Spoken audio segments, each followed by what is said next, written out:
My name is Button Gwinnett. Yes, friend, that is my real name. I am one of only 8 signers of the Declaration of Independence not born in North America. But I gave my voice, my loyalty, and my life to America. Because this great land of opportunity gave everything to me. I was a leading citizen of Georgia and helped write the state's constitution. During the Revolution, I sought command of Georgia's battalion, but much to my dismay, that commission went to Lachlan McIntosh. From that moment, we were rivals. He mocked me in public, called me a scoundrel and a lying rascal, so I did what honor demanded. I challenged him to a duel. 12 paces, 2 shots. He lay wounded. I lay dying. Upon news of my death, fellow signer Lyman Hall wrote this about me. His whole attention, influence, and interest seemed riveted to liberty. I died for honor, but I lived for independence. Let that be the part worth remembering.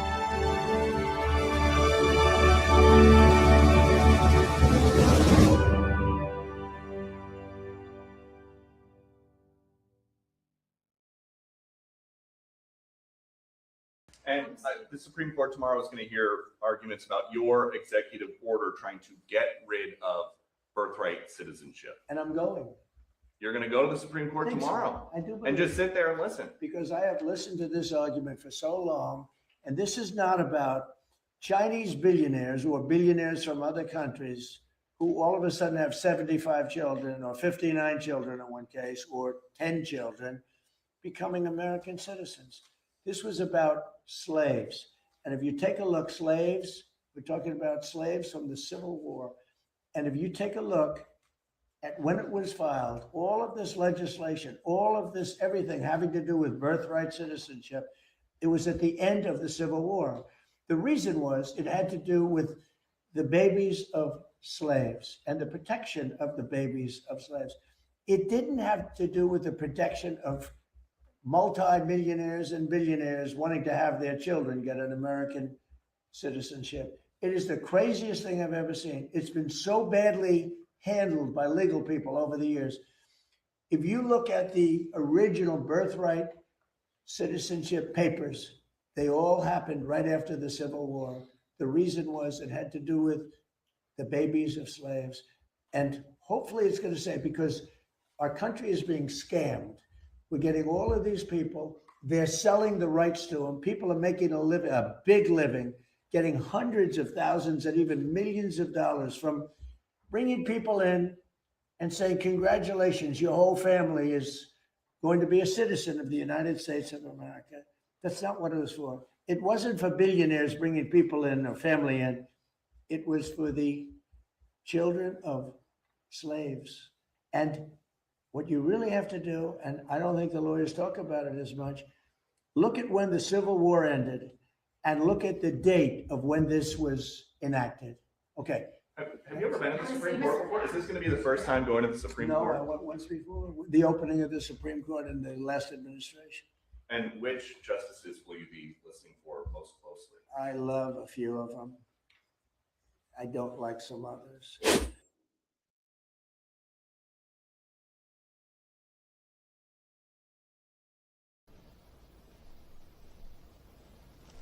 This is the world that you know. The world as it was at the end of the 20th century.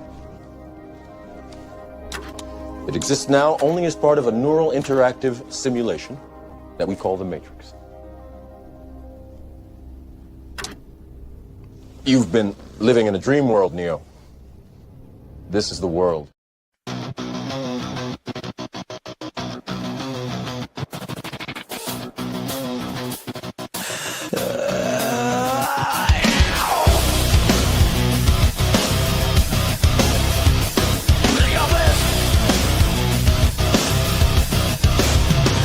Cameras on, we're going going live tonight. American pride and patriot fight. The white rabbit has taken flight. Knock, knock, sleepy Neo, this is for real. We're swallowing red pills left and right. Come and overdose with us Tuesday night. They say we're crazy, say we've gone too far, but we're just truth seekers under the dome. Don't be mad at us, Google Chrome. They laugh, they mock, they think we're insane.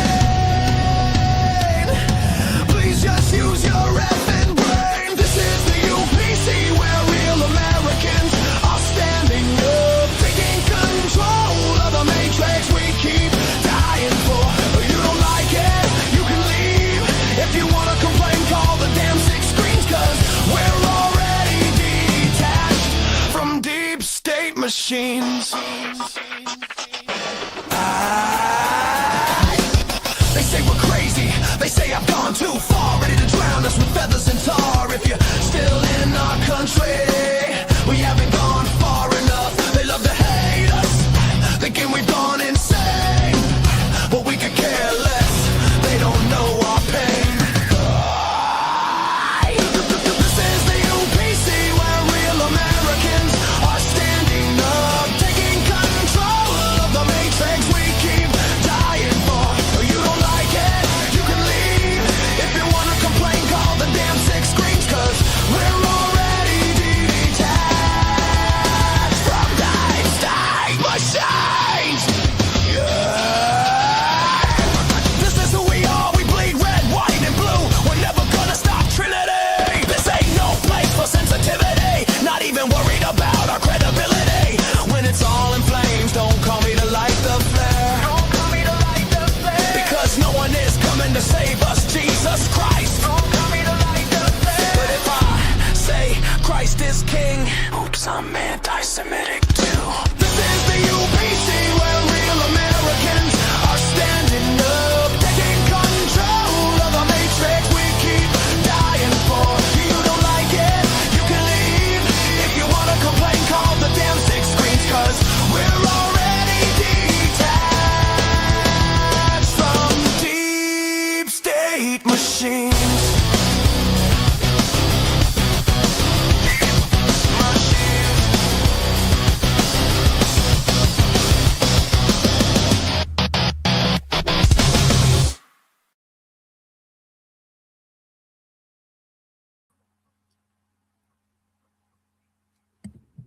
Hello, everybody. We up and we early. We got Leonard, we got Beau Booth, we got Jimmy Bell in the house. What's good? What's up, Ruby? How you doing this evening, dear? Oh, so much better after the theme song. So yeah, PSA, if you don't like it, leave now. Okay? Don't watch. Leave now. This ain't a place for your sensitivities. So if you want to join, get ready. Because I'm ready. I'm fired up. And Hey, isn't this the 100th episode? Oh. What's up with your volume? Your volume's being stupid. No, that's just me. It's the pitch of my voice. It gets crazy, right? Is Is it good now? Am I good now? Yeah, you're good now. You're good now. Okay, no, that's me because I was freaking out. Yo, Okay. it's the 100. Oh wait, you gotta clap. It's hard to see the camera. Yeah, she did quite a few episodes before I joined her. So I think Yeah, together that's we're right. like That's this is our right. 55th episode, I think, or something like that. Yeah. Listen, don't even start with me. I already forgot. I'm not gonna start talking all over again. I'll I don't remind you. care. I'll go back and look. Yo, Mhm. no, hold on. Sorry, Leonard, I'm gonna let you go right now. Hold on. So you know, guys, chat, pay attention. Do you know how Jimmy says that we're on 2 different economies? Well, the UPC is on 2 different timelines, and Jimmy's timeline is different than my timeline. So Yep. I've been streaming. Streaming for way more than Jimmy has been here for. Okay. So for all of the people that said, "Oh, well, she wouldn't have an audience if it wasn't for Jimmy." Okay, I would have been way before Jimmy. Okay. Yep. All Yep. right. Thank you. No, I'm just kidding. I'm talking to nobody. Oh my Now you're word. talking to the haters. Go ahead, Leonard. Go ahead. I just want to say happy 100th episode, and I have been here since day one with Yup. Ruby and Jimmy. Yup. Yeah. And it's like, Yup. wow, I really have been a part of this since day one. Yes, you have. And it's Yes, you like, have. woo, Yeah. wow. And And then- I'm just, go ahead, Jimmy. I was going to say we want to thank the chat too, because there's a lot of people in the Yeah. chat that have been here since we Yeah. began. And I also want to say, happy, I know it's late, but happy Easter to everyone. Easter is my favorite holiday. It's my Yeah. favorite holiday. And I wish I have a question for Ruby as well, because I wish Gigi was on here too, because it's kind of a question to you both, really. So Ruby, with your being a native New Yorker, my favorite season is fall, autumn. Yeah. And I'm a type of person, I like the beach and the pier. Yeah. And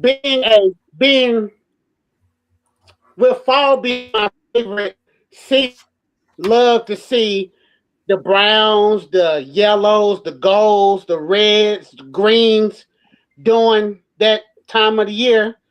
Yeah. So if I were to ever move to New York, where would you recommend I would live? No, absolutely not. Do not go to New York City. It is a bleep hole. Don't go over there. It is horrible over there. Stay in the South, Leonard. Stay in the South. You're a pure soul. Stay in the South. The North will ruin you and chew you up and throw you out. Don't go over there. All right. Do you want to give some shout outs to the chat real quick, Ruby? And then we gotta get Beau needs an opening statement, and then I guess we'll get into our program. Yes, definitely. Okay, so I put the chat on screen. You can see it through Beau's corner. But Gigi's in the chat, John Marciano, JG, Dallas. Okay, we got all the OGs. We got Dan, Jeannie. Who else? Allsy's in the chat. We have Matt here. This is a new user. I haven't seen Matt in a while, so welcome, Matt. And he says, Appreciate that compliment. Thank you. yeah, definitely. Oh, J-Man, I haven't seen him in a minute. Welcome. Who else? Oh, Slim. I've seen Slim a couple Tuesdays. Yeah. We're getting more regulars. That's kind of cool. John Mitchell. Okay, who else? Jimmy's in the chat. Dehydrated Nurse. How you doing? And Nadine. I haven't seen Nadine in a while, so hey, Nadine. Yeah, it's been a while. Yeah, it has. Justin from California. Welcome. Oh, Joseph is in the house. Joseph, of course. Who else? Is that it? Did I catch everybody? I think so. Hey, Ruby, let's go ahead and address before we start tonight. At the end of last week's episode, remember we had that person come on the camera or come on stage. Okay, yeah. And made that comment, said that word. You want to take care of that real quick? Yeah. So we're gonna have to figure out a filtering process, because you know how I'm very free with the platform and I just let anybody up. But from now on, I'm going to talk to you in the private chat if you've never been here before, just to make sure that doesn't happen again, because that person came on and I think it just kind of wanted to rage bait, basically, because they wanted to say something, you know, just for the sound bite. You know what I'm saying? Just to get people riled up. But we don't do that here. We don't rage bait. We don't try to jab one another. We don't do personal attacks. None of that. I mean, it does get hyper because I'm hyper, but we never speak that way on here. I'm trying to keep my They channel didn't call you safe. a name, did they? They used the N-word. Yeah, They but use not the directed N-word. towards. Yeah. Yeah, it was crazy. Last Tuesday, the last few seconds before I took everybody off the stage, he slipped that right in. I don't think it was directly towards anyone particularly, but it's No. like they wanted to cause trouble. Like you could tell they're just trying to, get a reaction out of you, which is why I say rage baiting. And I don't do that. Nothing gets me like that. So Do you think they're trying to get a strike on you? Yo, for real. Like I already That could be a had possibility. that. So we I mean, have that's what I think. Why would you just show up at the very end of something and then try to like throw down like that? Yeah. Exactly, Kinda right. suspicious. So a few people just popped in. So really quickly, I'll say hi to Mama Bear. Julian is in the chat. Marty, this is a new username, so welcome, Marty. I don't know if you've been here before, but this person says my new favorite channel. Oh, that's nice. That's nice. Okay. Beau, go ahead. Your introduction or opening statement, if you have one. Congratulations on 100 episodes. That's Yay. All right, thank you. So we're gonna let Leonard have the floor.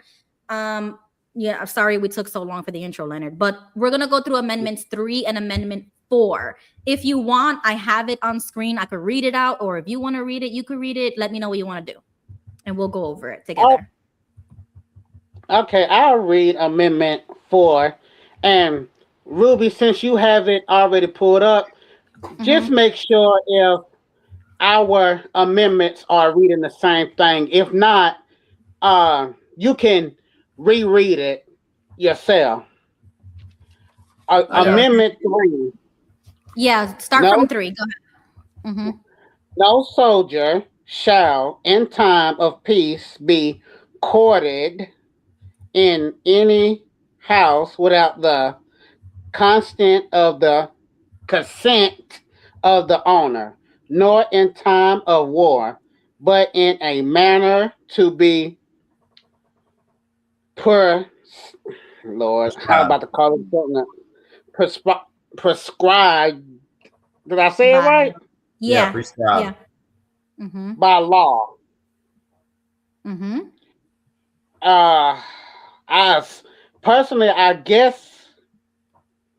I guess the soldiers had to live on, if they had soldier bases at that time. I can assume they just had to stay on base or find a way home on their own, I assume. Well, yeah, let's talk about that. Go ahead, Jimmy. No, what this was for was during the Revolutionary War, and even before it broke out, British soldiers would travel across the colonies, and if they wanted to stay somewhere, they would force themselves into that person's house. They would do horrible things to the owner, the family of the owners of those homes.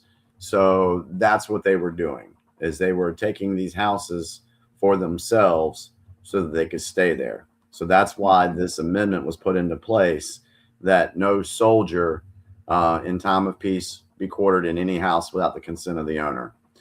So right, because they were already doing that. Okay, so there was nothing in place to prevent them from doing that. You see, so they had to write these things because there was nothing in place to protect them. Correct. So they were doing whatever they want, whether they liked it or not. You had to support whatever was going on, right? So that gives us the freedom to decline helping soldiers in general. Like, just because they're here doesn't mean you have to feed them, take care of them, house them. Absolutely not. That has nothing to do with us. Like, not imposed on the people, basically. Go ahead, Leonard. Now, I think I understand what this is talking about, because before, if I'm not mistaken, it sounds like to me, before the Constitution was ever thought about being written, the soldiers and just ordinary people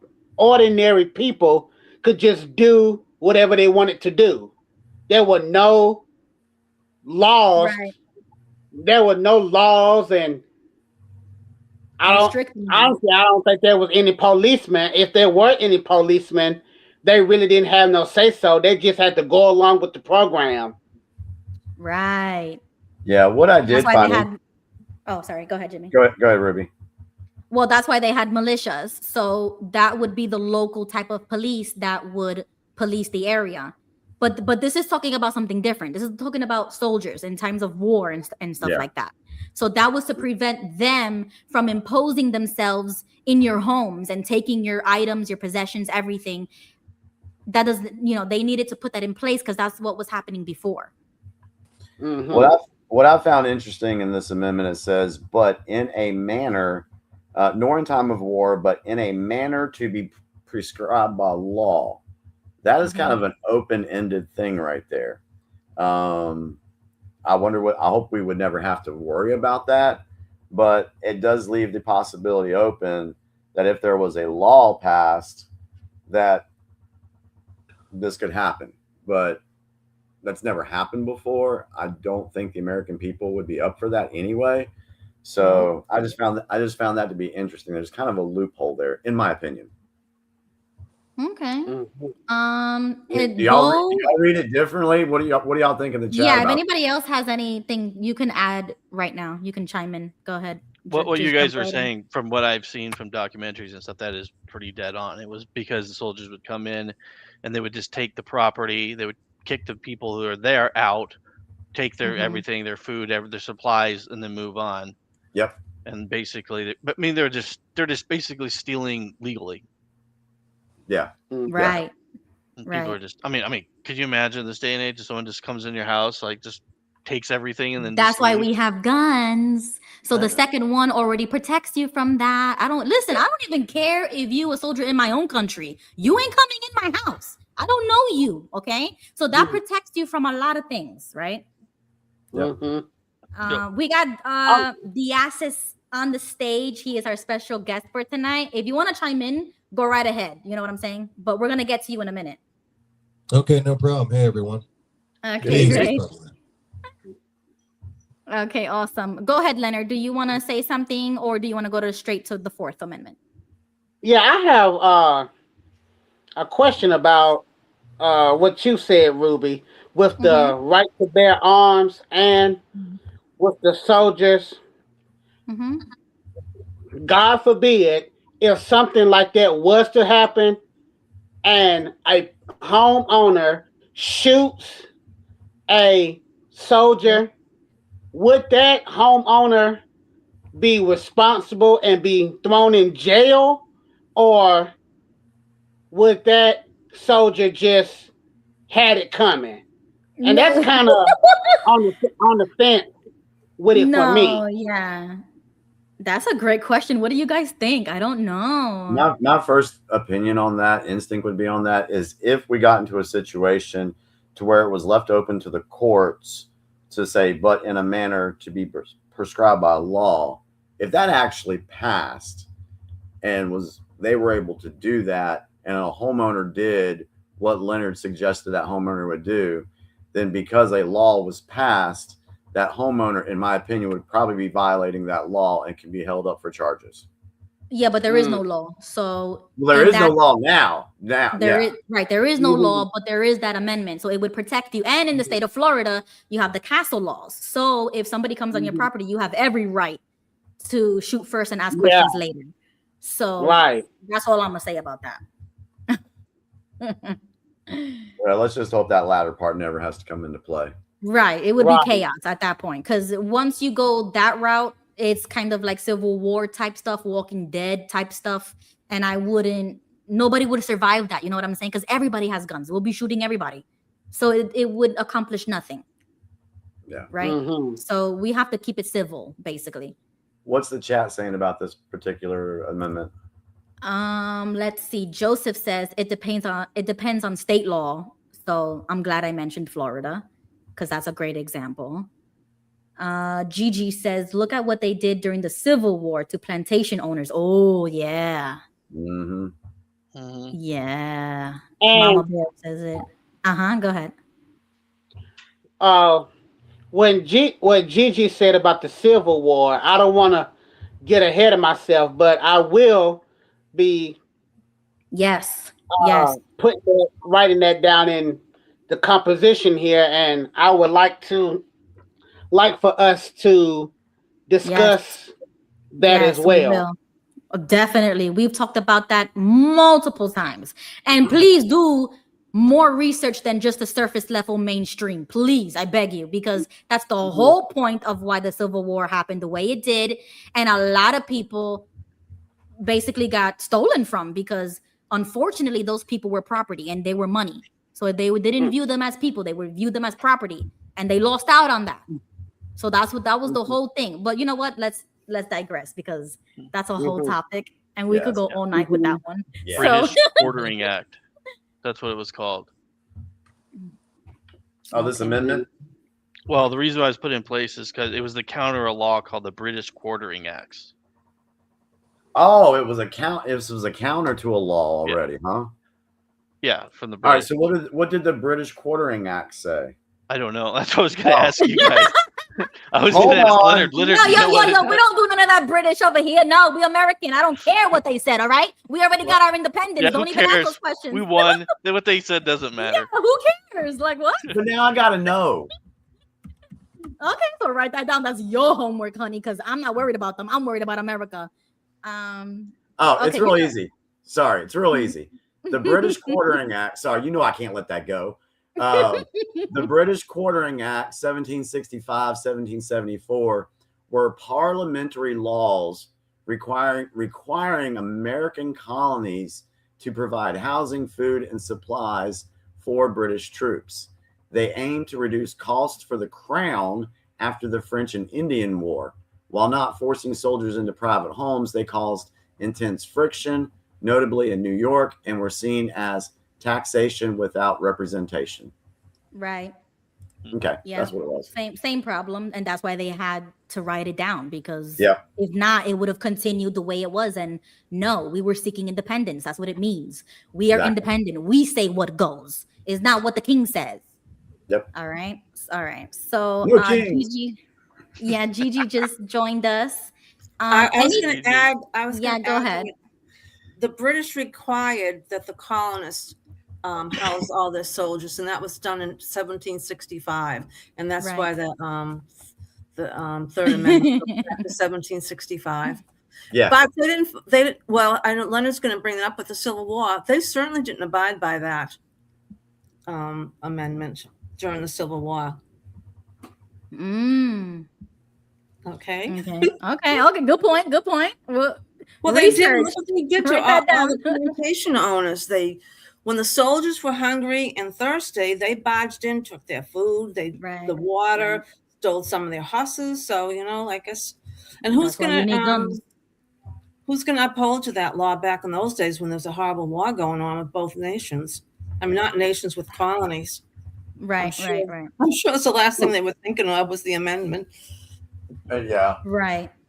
So really quickly, we're gonna do Amendment 4, and then we're gonna head to Diasiss because he has we were supposed to do him right now, but we'll do Amendment 4 really quick, and then after that, if you can just drop down, and we'll let Diasiss have the stage for a little bit.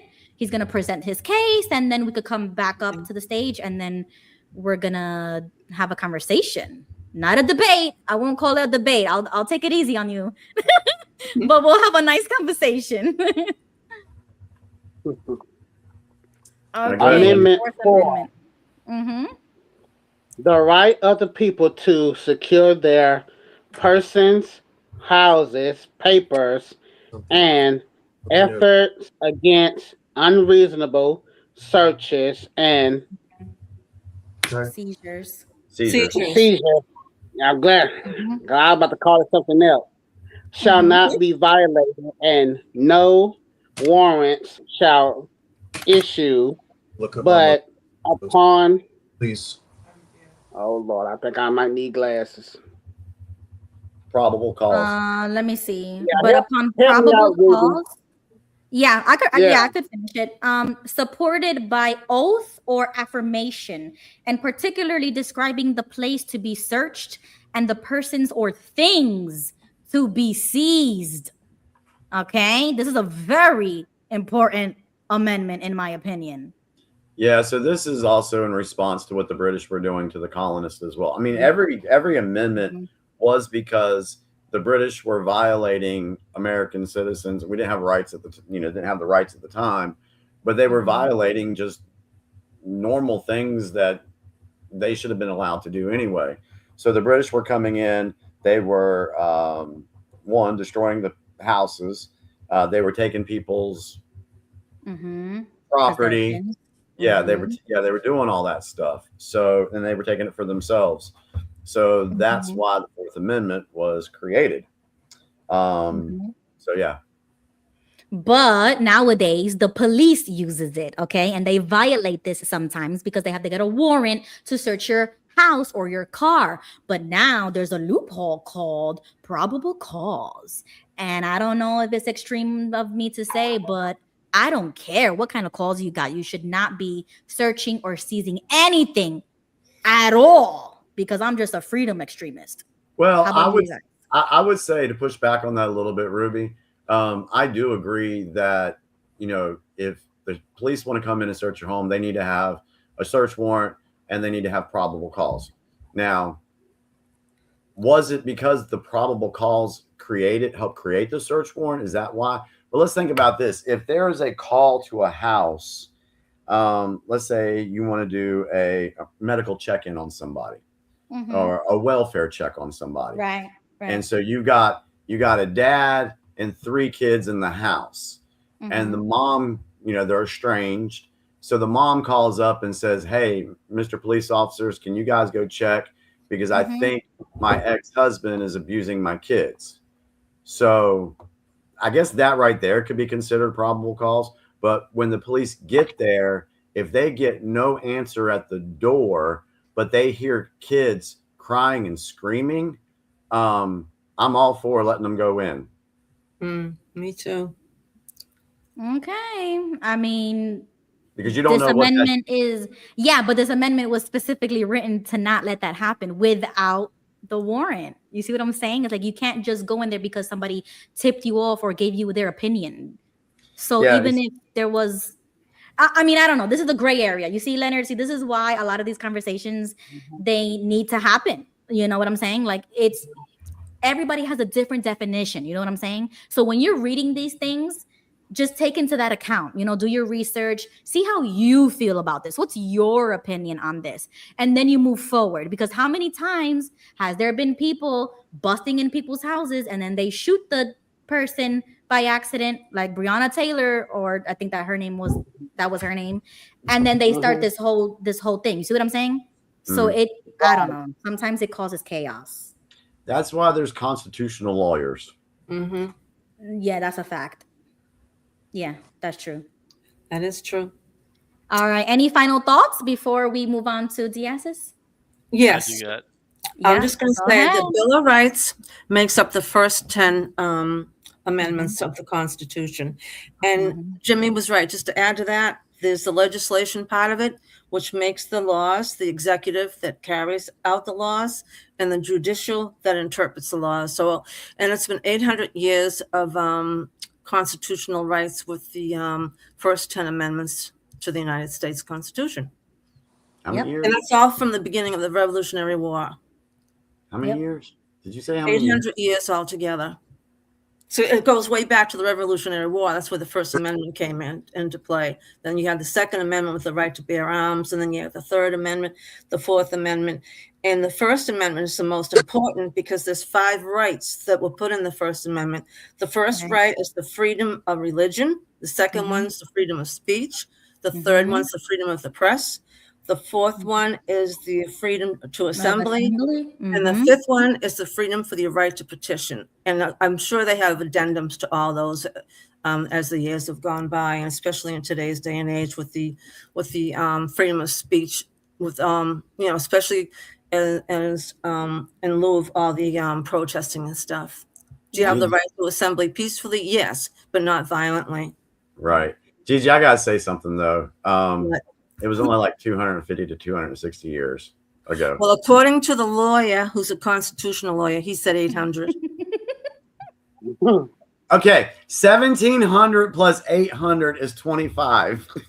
Well, he said it goes back 800 years. I don't know. I'll have to question. Maybe it was drafted, he meant, and it wasn't like ratified till later. Maybe. I mean, that's it couldn't have been drafted. There was no colonies 800 years ago. How do you know? Were you there? I don't know. No, I'll I'm have to kidding. go back.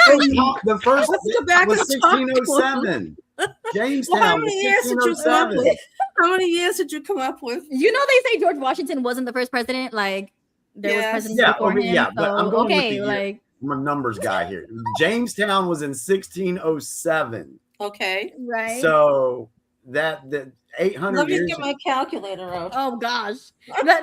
Okay, while you guys do that, Beau, the final thoughts, because we do have to move to Diasiss. I'm so I was just gonna say, Ruby, when you guys are talking about people breaking in your house, my thing is, if someone comes in your house, dude, they're gonna get blasted.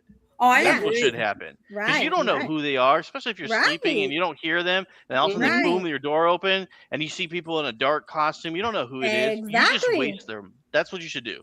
You should think about your family first. That's what happens a lot of times. And then figure out the problem. Exactly. Thank you.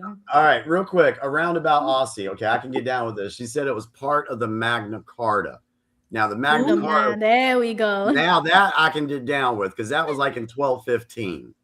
Oh wow. Okay, right. So that would be 800 years. Okay. So we're both right. I can get down with that. All right, guys. Thank you so much. Go ahead, Leonard. Yep.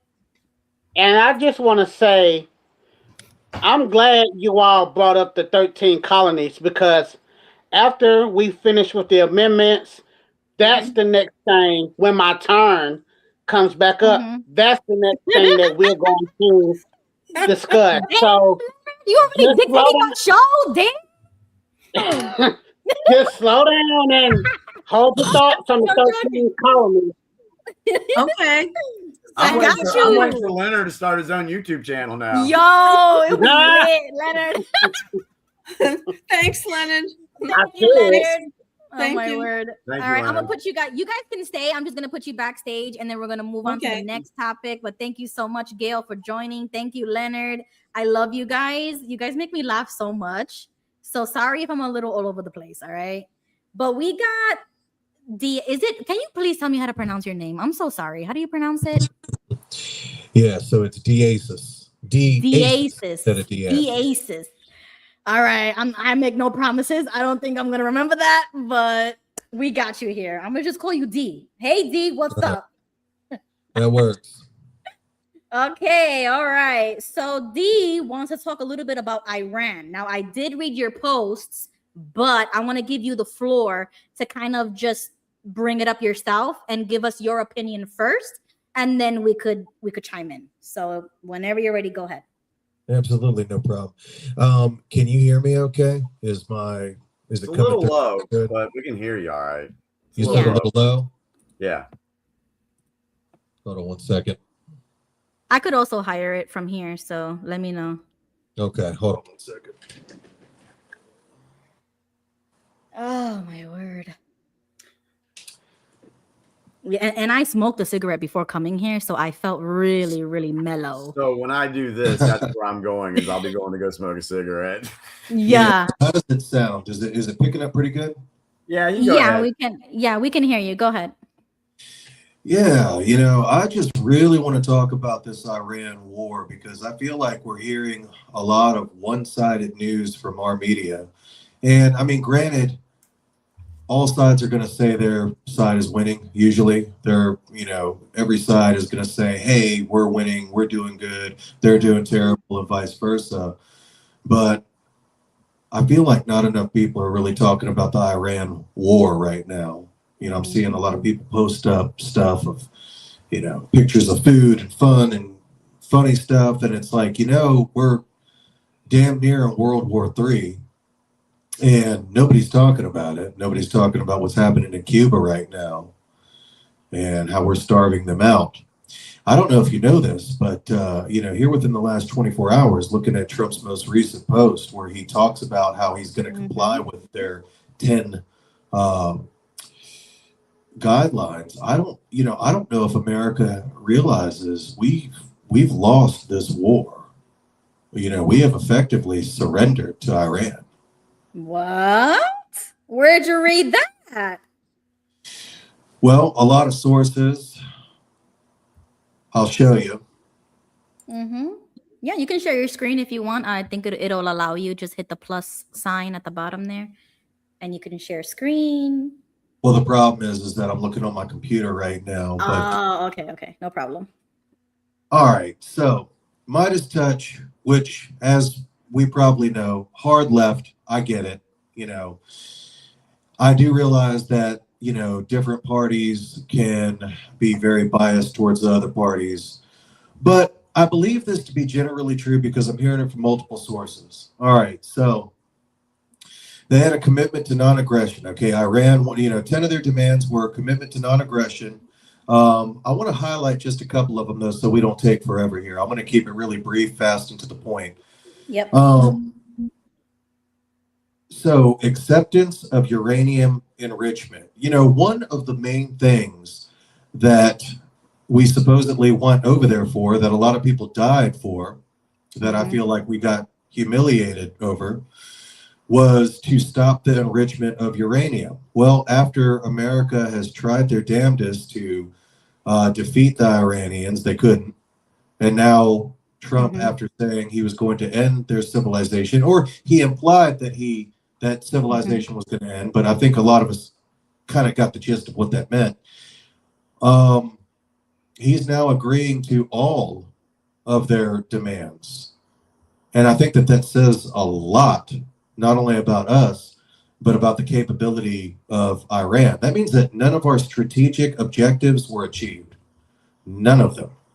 Because one of the main ones was to stop the enrichment of uranium. Well, Trump has even said, even on his own Twitter, okay, we're going to comply with their 10 reasonable. I mean, it's like a total say you surrender without saying you surrendered. I personally don't think that we should have ever been over there in the first place. I talked to Jimmy about it earlier. We were going back and forth a little bit, and we completely disagree. I'm glad that we were respectful towards each other, and I try to be respectful. But I mean, I think it's fair to say we feel very differently about this. But he'd been my colleague for years, and I just wanted to chime in and pick his brain a little bit. And we were just talking about it earlier. And I just feel like this has been just a disaster and humiliation for us. Okay, I got one question before we move on, because I know Beau is gonna have a say. Diamond Dave, welcome to the stage. Gail's back, and Jimmy. I've got stuff to say about. Oh, I know too. you do. Yeah. Thank you for coming, Dave. Like, you really saved me tonight. No, I'm just joking. So, first question: why do you call this a war? Has it actually been declared a war, and why so? Well, I think that when we are using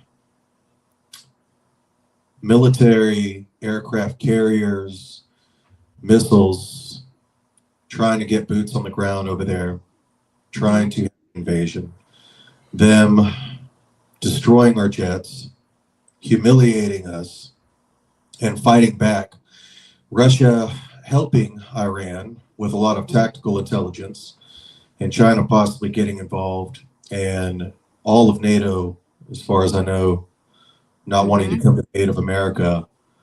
I feel, in my personal opinion, it is common sense that we're at war. We got two nations duking it out, trying to obliterate, in Trump's words, obliterate each other. I think it's safe to say we're at war.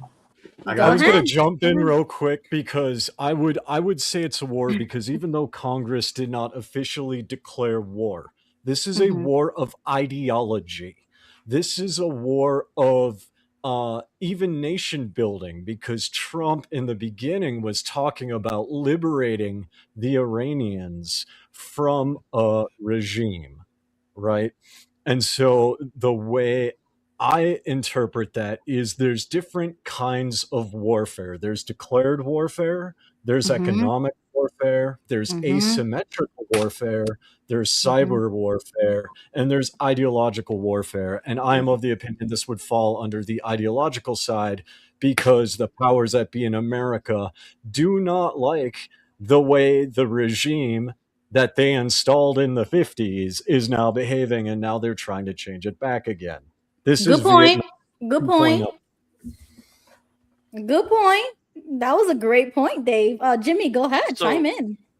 Or Beau, yeah, go ahead. Anybody. So Mhm. We'll go after Jimmy.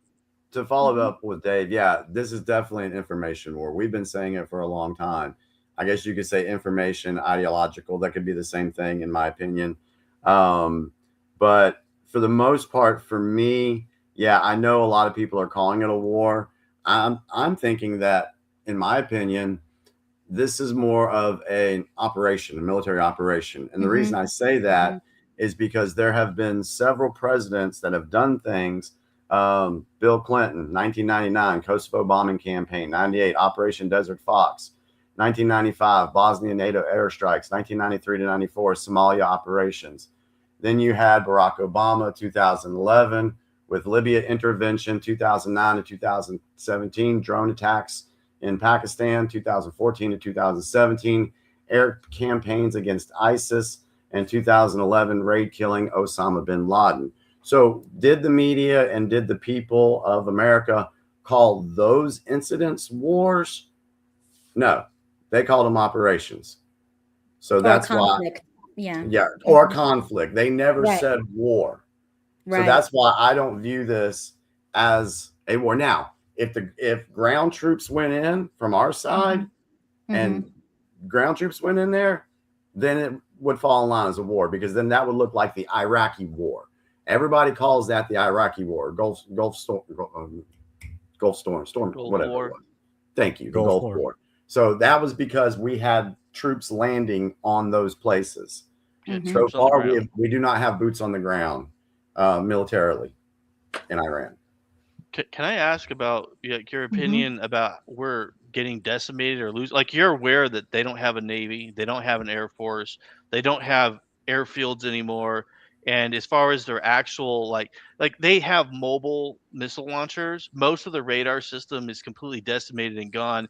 And then on top of that, their own people were helping the Americans, and that's why they cut out the internet.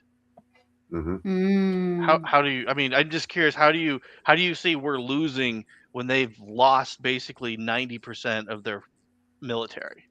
I can jump in on this point. Well, I mean, I can see from a in money at this point. perspective with the missiles that we've used and wasted. Well, I can that's understand part. that.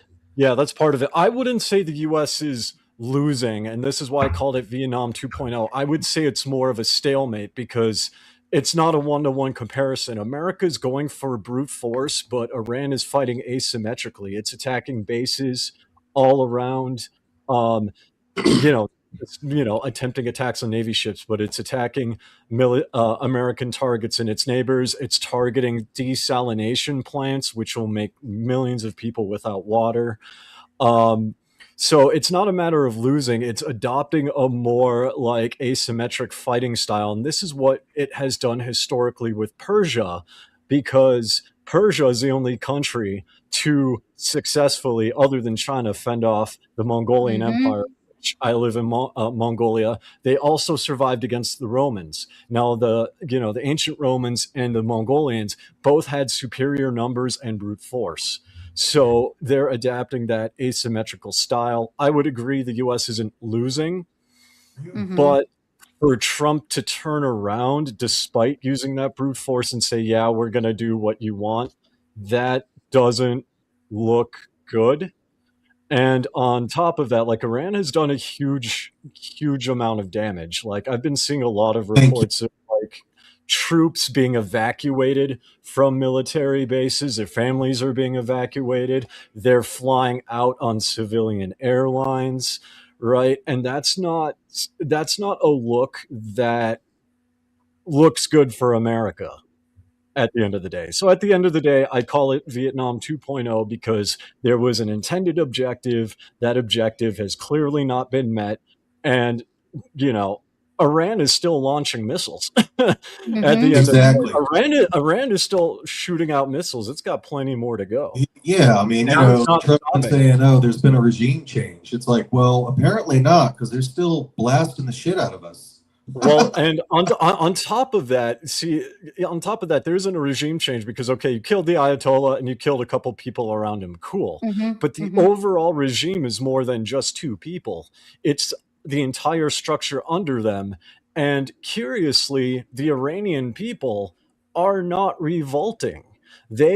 I saw an article from, I think it was from like the BBC or something, but there are Iranian civilians forming human chains around their Did we lose volume? power plants. Yeah, around their power plants. That's why he's So- not going to blow it up, because killing a bunch of civilians is going to be really, really bad when election time comes. Well, he's already True, done yeah, that. but true. But to your point, there isn't even a regime change because I mean, like, he's talking about ending civilization. Yeah. I mean, there's no Okay, way. hold on. Hang on, Yeah, Let's hold on. stay on point, 'cause I want to touch something here real quick. Yeah, go ahead. Go ahead. One of the reasons why the Iranian people are not out there in the streets like we saw them about 6 months ago is because they have been told by the IRGC, which are the paramilitary group that's basically running Iran right now. They have told the citizens they will be shot if they go in the streets. How do we know that? Because that has been reported many times on different platforms. Well, So- true. But what else has been reported is Trump has actually sent arms to the people to try and get them to revolt. And what are they doing? They're taking the arms and joining the IRGC. They're not revolting. They're just taking the stuff, which curiously reminds me of Afghanistan and Iraq. ISIS, remember, America, as an example, trained Osama bin Laden and gave him weapons. And what did he do? He went after Right. America. We did that with, the Iraqis to fight. And what did they become? Well, they became... There is one thing I do want to say here in a minute, too. But they became ISIS. And now we're doing the same thing, expecting a different result. And what are they doing? They're either taking the weapons and just keeping it for themselves, or what I'm seeing... Can anyone across hear me? multiple channels. Yeah, I can hear you, D. I want to ask D this question real quick too. It's a two-part question. First off, does anybody know how many American military men have died in this conflict? Too many. How many? I think two. Are you asking me? Yeah, do you know? Well, I mean, first off, I'll say too many because none of them had to die because we shouldn't have never been there in the first place. Okay, that's From fair. what I've heard, maybe 13, but then of course other sources are saying that they're downplaying the numbers because we've just been decimated over there and they're trying their best to not report basically how much we've been humiliated by this stupidity, in my opinion. By the way, to get back to what you said earlier, war as defined is an intense, organized, and armed conflict between states, governments, or organized groups, often involving protracted military campaigns and high fatalities. It represents a state of hostility or a continuation of policy using armed forces. So yes, we are at war. Okay. Yeah. Well, technically, yeah, somebody can agree with you based on that definition, but it hasn't been declared. It's not something that America is putting their word into it and saying that we're going to do this to this group of people or this country. George Carlin said it best. George Carlin said it best. Change the nature of condition. It's still happening. Yeah, I mean, change the nature of the condition. We're not at war. It's just a military operation. America doesn't have bribery. It just has corporate lobbying. Exactly. And that's what I It's the mean same by thing. that. Yeah. The other question I would like to ask the panel is, do y'all think that this Iranian situation started just with Donald Trump? No.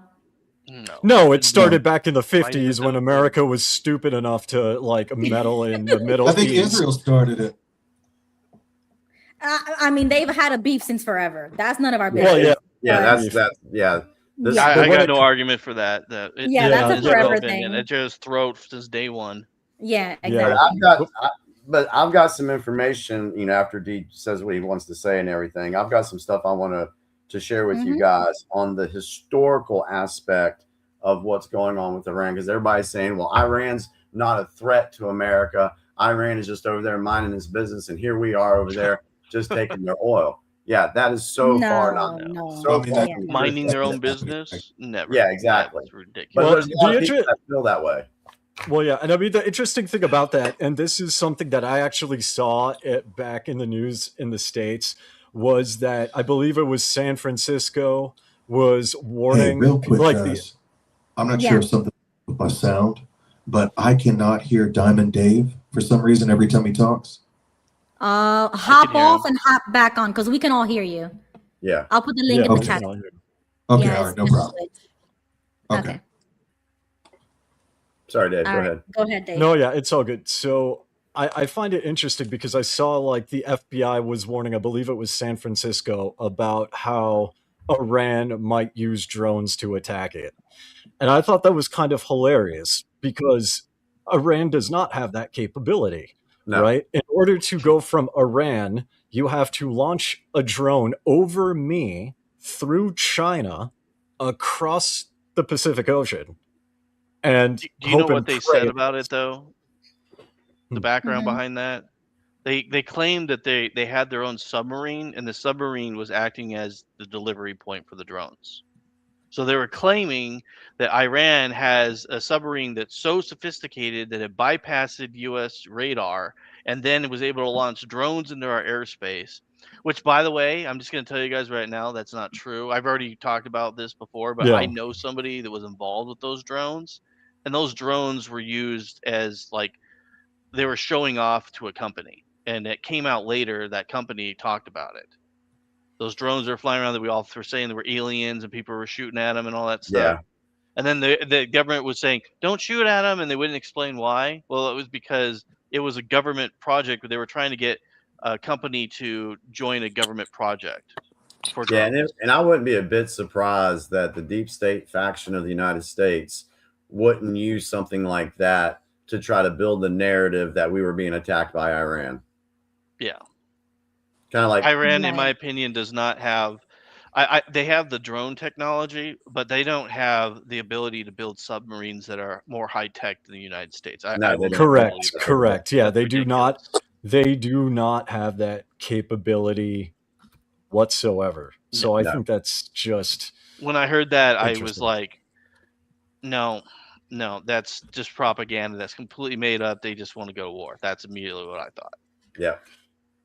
Okay, so Diasiss is back. Can you hear everybody now on the stage? I think so. Say something, Diamond. Diamond Dave. Yo. All right. Okay, great. I don't know. Must have been a glitch. Yeah, it was definitely. So, any other opinions you want to bring forth, D? Because my next follow-up question would have been, because I agree with you 1,000%. We should have never gotten ourselves involved since day one. I'm an isolationist. I'm anti-war. I'm America first. You already know me. So I agree with you. But if they do pose a threat to us because they do scream death to America, you don't think that that's problematic and that we need to take care of them? Well, the only time I would be supportive towards war is if I really am convinced that there is a force out there that really does pose a threat. I love America. I am probably 8th generation American. I love my culture, my people, what it stands for. And I mean everybody. I mean, when I say my people, I'm not talking about just me and what I look like. I'm talking about white people, black people. I'm talking about rock music. I'm talking about jazz. I'm talking about everything. Everything that makes us is special to me.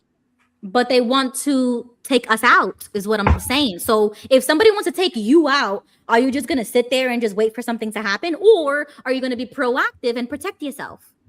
Well, okay, so that's a good question. Now, what I've looked up is that Iran, although they hated us, did not really pose any kind of an imminent threat. That's what I have seen. At first, it was that they posed an imminent threat. And then I just AI chat GPT Googled it the other day, just half-assed it, and said, Iran posed a threat, but not an imminent threat. And so I'm like, well, we shouldn't have went over there. I mean, we haven't found we haven't even gotten their uranium. We haven't found any weapons of mass destruction. And if they were ever going to use it, I feel like they already would have, especially since we've been bombing the shit out of them. I feel like they already would have did it, feeling like they've got nothing to lose. because America, even though I feel it has been defeated in Iran, is still not the kind of motherfuckers you want to. Okay, I don't know if I can cuss on this show, but I think you're good. okay, yeah, Go ahead. just, America's not the nation you want to fuck with. I mean, everybody knows that. So, do I believe that they were an imminent threat? No. Do I definitely support, attacking people who are imminently threatening us? Oh, hell yeah, absolutely, absolutely. So All to kind of right. keep going off of that, right? Like, were they a threat? Maybe, but you have to keep in mind that, like, this entire time, America had military bases completely surrounding Iran, and Iran does not have the capability to hit the U.S. mainland. So my thinking on that is, are they a threat? Not really. They're just like that nerdy kid on Facebook who talks a bunch of shit but can't do anything about it. Right? No, I think you're underestimating them. How do we explain? They have missiles that can go 4,000 kms. Yeah, That's all. That's all. They can be shot down, especially but by what the I'm saying United is States. They can be do shot have down by the long range US. missiles. You put a nuke on there, or So does you sneak a nuke China. over. I mean, so I does know, but China. China's a totally different thing than Iran. I mean, Iran is people. I mean, I know China is not the greatest thing on earth, but I mean, we're talking about an ideology that wants suicide and wants certain races completely annihilated so that Armageddon can come. correct. I mean, this is an ideology. China wants you're all of fighting, that not just minus the military. Armageddon. China wants that minus the Armageddon, right? Right. But China's willing to go to that point. But going back to the Talk threat about. of them to the Americans, what do we tell our veterans who fought over in Iraq and lost limbs because of Iranian-made roadside bombs that were put there? What do we shouldn't have say? been there? What do we say? Yeah. What do we say to the innocent folks in other countries that have been terrorized by the Houthis, Hezbollah, and Hamas, who have been funded by the Iranian regime, which has gotten their money from American taxpayer dollars? What do we say to that? Oh, about the American taxpayer dollars? Yeah, I'm with you. No. What do we say to these people? Be. What do we say to these people when people say, "Oh, well, Iran's not a threat"? What do we say to those people when they've actually lost? They've lost their lives. I was specifically talking about to America because Ruby was chanting death to America. They're not a threat to America. Are they a threat to neighbors? That's sure. what they saying. Don't shoot the messenger. Iran and Iraq, they've been fighting for so long, and like they're Shia, and a lot of the Middle East is Sunnis. So even if we weren't involved, they would still be fighting each other because that's what Muslims do. So that's how their so would your view on that change? That's a really good breakdown. Yeah. Let me ask you this. So would the view on that change if Iran was capable of having and had a nuclear weapon? Would you say then that they're not a threat to America? Correct. And you know why? Because look at 9/11. I don't I was going to say, forget. Like, I remember 9/11. I saw Muslim women on TV having like acid dumped on their faces, and a Muslim girl at my school got gang raped because she was a Muslim at 9/11. If Iran did something, the blowback would be so catastrophic. We went into Iraq, 2 million civilians died. We went into Afghanistan, a shit ton more of civilians died. But that was an inside job, and we already know that, Dave. Yeah, so but that was only sham. But the point is, the call for blood would be so massive that it wouldn't just affect Iranians there; it would affect all Muslims here in the U.S. And that's why they need to get out of here and go back to their country. That's the whole point of America First. And it's not just them. I mean, this happened with the Japanese people too, right? So that's the whole point of why I hold my positions, because these things happen. And I do agree, but with both of you guys.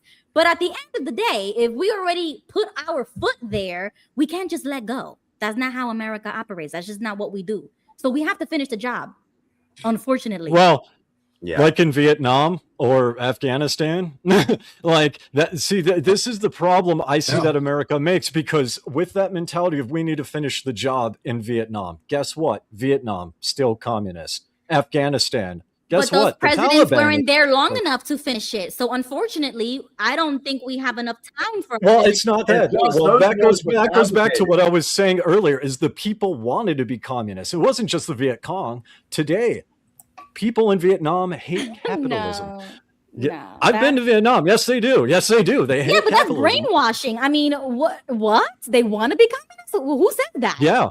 Oh, Like, Oh, no, that- everybody they do. wants I to mean, be free. even- Everybody wants to be No. free and should be no, free. I would disagree with that. No, I What? live in Mongolia. I live in Mongolia. Do you know why the MPP is so like powerful? It's because Mongolians want to bring back the Soviet era laws. Do you know so that you're gonna say the people- same thing about Iran, that all the women do want Sharia law or whatever the heck they have to cover up their bodies? Are you gonna say that they want that too? I wouldn't say all, because there are obviously a lot that Okay, are stop, get but outta here, there get outta are but there are those that are supporting No, it. no, no, There no, are those that are that's supporting it. You can find them. propaganda, and I don't believe in none of it. Okay, if we are gonna promote freedom as Americans, then I'm on board. We promote freedom, we free those Yep. women, and they'll have rights. They can drive, they can show their skin, whatever. I can I agree wouldn't. with I that. wouldn't say mean, that they want to be under that. yeah, Can I make a feel comment like- about? Can I I make a think when- comment that everybody's not realizing what's going on? Don't Yeah. forget the midterms are coming in November. The World Cup is coming too, and Trump needs to make peace before the World Cup shows up in the midterms, because right now he's not faring well with the American people, and this is a good one for the Democrats, because if this war keeps going, it's not going to fare well for Trump, because they're already talking about impeaching Trump, and also indicting him as well by 2027. So don't forget the midterms for the Democrats are coming up, and Trump needs to do something, and he needs to do it fast before the World Cup starts. Destroying I will- civilian nuclear plants, destroying nuclear plants in itself is considered. That's really, really frowned upon. It's absolute, like the United Nations, even though I think they're stupid. It's a war crime. Yeah. Yes, it is. Let me. Can Yeah. I share? Can I with that thought? Can I Because share it's a the video? nuclear fallout from doing that can affect more than Yeah. just Iran. The whole world. Yeah, Let it's me- really dangerous. I let mean, me even share- even I'm not for that, and I want us to go there and just whoop Iran's ass. But I don't want to blow up the nuclear power plants, because I don't want the radioactivity going over in the atmosphere and polluting the countries next to us and them hating our guts. Mhm. I want to share something I Yeah. saw this evening right before we came on, in line with what you just said, Beau. And it's about 3.5 minutes or so. We can listen to this and then get everybody's take on it, because I thought this guy brought out some really good points here. So let me go share my screen. Let me go here. But All right. you know, we're hearing the whole, oh, this is a war crime to target their bridges. It's a war crime to target their power infrastructure. No, it's not. To be clear, it is not. There is a core legal principle at play here. It's called dual use targeting. That's all that we're talking about. In fact, we targeted a bridge just last week, and we were, look, we're going after the infrastructure. This is hurting the Iranian people. A bridge that's used by the military to transport missiles, to transport Iranian military equipment. We can absolutely target that under international humanitarian law, which is very clear. If the infrastructure is serving both military and civilian purposes, they can be lawfully targeted if you argue that this is a genuine military advantage with minimal civilian harm by doing so. That's what the law actually says. Now, there's an argument about disproportionality. This is the only time we talk about disproportionality arguments and say, okay, it kind of makes sense. In this case, it does. But just go back not too long ago. Go back to 1999. You know what happened in 1999 with the Clinton administration? Say Serbia. I was going to say Kosovo, but yeah. Then Yugoslavia. Serbia, then Yugoslavia. Yeah, I mean, that's what it was. There was a 78-day NATO bombing of Yugoslavia. The Clinton administration explicitly aimed, and I went and looked this back up because I wanted the exact quote. They explicitly aimed to, quote, demolish, destroy, devastate, degrade, and ultimately eliminate the essential infrastructure of Serbia. And what were the targets? Power plants, oil facilities, bridges, factories, water supplies. Was that a war crime? Now, maybe some people at the time said it was a war. Oh, fair enough. But I don't recall making the claim that Bill Clinton was a war criminal. I don't recall any Democrats doing that. I don't remember NATO having anything to say about that. And understand that NATO struck electrical power transformer stations, justifying them as part of a key integrated air defense and military command system that Serbian forces were using. So let's be clear. This was even reviewed by the International Criminal Tribunal for Yugoslavia. They reviewed the entire thing. You know what they decided not to do? Open any kind of war crime investigation. They accepted that the targets had legitimate military utility. What happened during 2014 to 2016 with the Obama administration? Thousands of airstrikes against ISIS. Thousands. And what was targeted specifically? Any ideas? Any memory? Say oil infrastructure. Exact great memory. That's 100% correct. But not just that. They went after supply lines. And they said at the time, they boasted about this, saying, hey, we went after, and it was ISIL, not ISIS, but we went after ISIS's revenue from oil. They specifically targeted the oil reserves. Oil fields, pipelines, energy infrastructure, all of that was controlled by ISIS. Now, did that also serve civilian populations? Yeah, it did. But no war crimes as a result of that. So all you have to do is apply that exact same standard to Iran. We're going after a military supply route that's sustaining the ballistic missiles that are being used against American forces, against our allies. That framing just by itself is the exact same justification that Clinton and Obama used. Now, could you have an honest conversation about the disproportionality of what the president saw? Sure, I think that that's fair. And I think it's responsible. We should be having that conversation. I don't recall the conversation taking place against ISIS or back with Serbia, but fair enough. I think you should have had that conversation to the extent we didn't. I think it's responsible for us to have that conversation. But they are predetermining war criminal status because they hate Donald Trump. They hate Donald. Okay. So any thoughts on that? It's true. What you said is true. I mean, I'm looking at it right here in my face, and it does say that if it's dual purpose, then it can be targeted. Well, I mean, I agree with that. You know, I mean, that I don't think that was how they bombed an educational facility, killed around 150 children. Yeah, you do realize that these terrorists, that's what they do. They use these kids as human shields. Yes. They put their weapons depots, they put their military into these schools, into these daycares, into these hospitals. So when they get hit because they're using it for military purposes, then they can go cry to the media and say, oh, look what the U.S. did to these kids. It's propaganda, D. I mean, think about how disgusting of a person or how weak and pathetic you would have to be to do that. I mean, imagine if the United States was like, went and grabbed a bunch of kids and then put them in front of, like, we would be like, they do. Like, are you out of your mind? I mean, I guess nothing they would do would surprise me at this point because we're not even supposed to be over there right now in the first place. Well, we wouldn't be over there to be building a nuclear weapon either. Yeah, we wouldn't be over there if the deep state didn't want to put its tentacles around the whole world. I mean, if we're talking about the deep state, Jimmy, then we should be talking about, you mentioned that earlier, that this is about Britain. Well, I mean, we're not anywhere near Britain and Iran. This is we talked about that last week, where there's the economic impact of this that does affect Britain, and their control over the Strait of Hormuz. We did talk about that last week.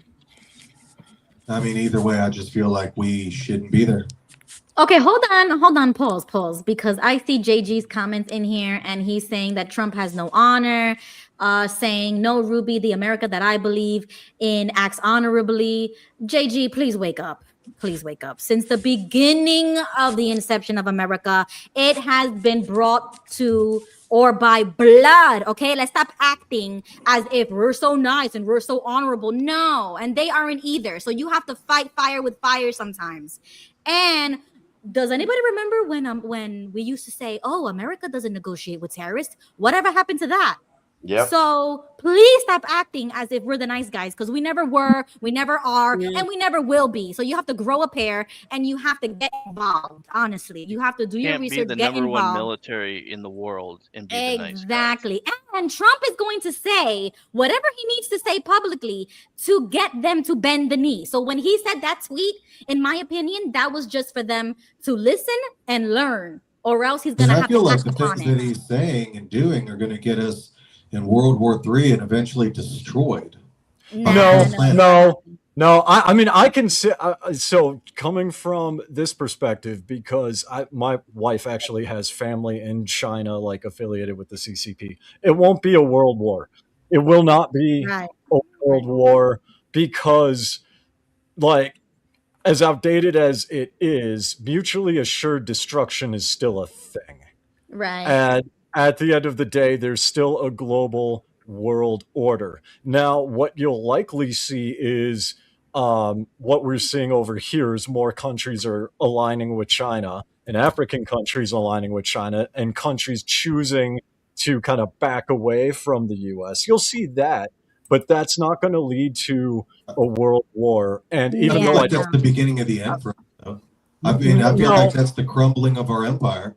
Well, I mean, I wouldn't say it's the crumbling of the empire, because the American economy is so big that even if the petrodollar was abandoned completely, America would still be fine, because America has so much natural resources. So it would take a hit, don't get me wrong, and it would suck for a bit, but overall America would be fine. And as for the war perspective, people generally don't want war. I mentioned even generally, like, for instance, in a past show, I talked about Taiwan and how I don't see China invading Taiwan and getting involved with America, because that's World War III, but also because many countries prefer to play a more political angle. Why invade Taiwan when the younger people are saying, hey, we want to be a part of China and willingly join it? You don't need to ask you, Diamond, because I've actually heard that Taiwan has already been retooken by China about 2 weeks ago. So, I mean,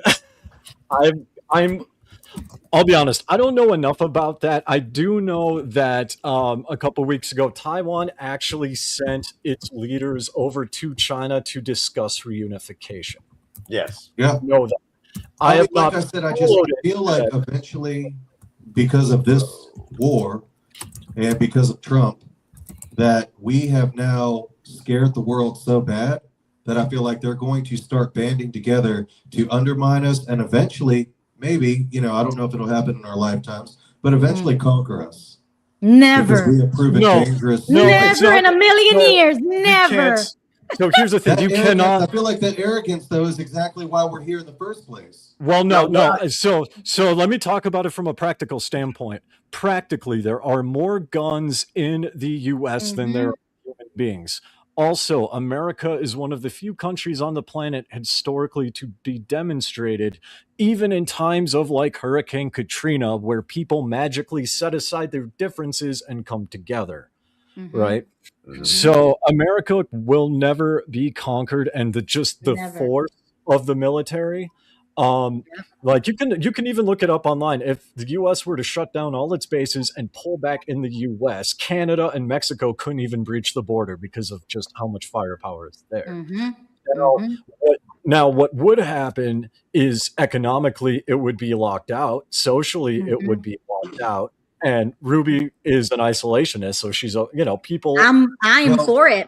Yeah. I mean, here's another way to look at it. I mean, maybe we wouldn't be conquered with weapons per se, but let's say that we have scared the world so bad at this point that they're going to find a way to infiltrate and undermine our leadership to the point where they control it more. And the world is not as scared as you think. Yeah. The world is not as scared as you think. Like, sure, Europe is Europe is shaking in their boots right now. Yeah, Europe is terrified. Europe is terrified. China's taking notes. Influencers here in Mongolia are laughing at how hilarious the war is going down. India is making memes about it. Yeah. Right. Russia's not even paying attention to it. Right. People in Africa occasionally comment on it and then go about their day. right? It's Right. really just the Western nations that are like concerned. Right. Exactly. And If that's the Taiwan though problem. goes and becomes part of China, that means that they're gonna have American technology then. They build all our chips, all our advanced chips, which is the most important component to our modern weapons. If that happens, what you just said happens, then that means China is going to catch up almost instantaneously with our technology, and then I'm our gonna advantage is gone. I doubt it. well, hot take. Here's a hot take. That's Mhm. what America gets for outsourcing in the first place. Well, So yeah, I mean, it's Exactly. stupid. Exactly. There's that's I your want to fault. ask you guys a question. Taiwan's fault. go ahead, I'm D. curious what you guys think about something real quick. This is kind of related. To me, it's related to how we got involved, or to me, it's related because it's one of the reasons that we got involved, because it involves Israel. What do you guys think about the rise of Christian nationalism? Because I feel like that's kind of what supported our effort to ban with Israel. Hang on. I'm going to let Ruby take over. I'm going to be right back. And I'm going to smoke a cigarette and let Ruby handle this one. Let me grab There my you charger leave, real quick, Jimmy? too.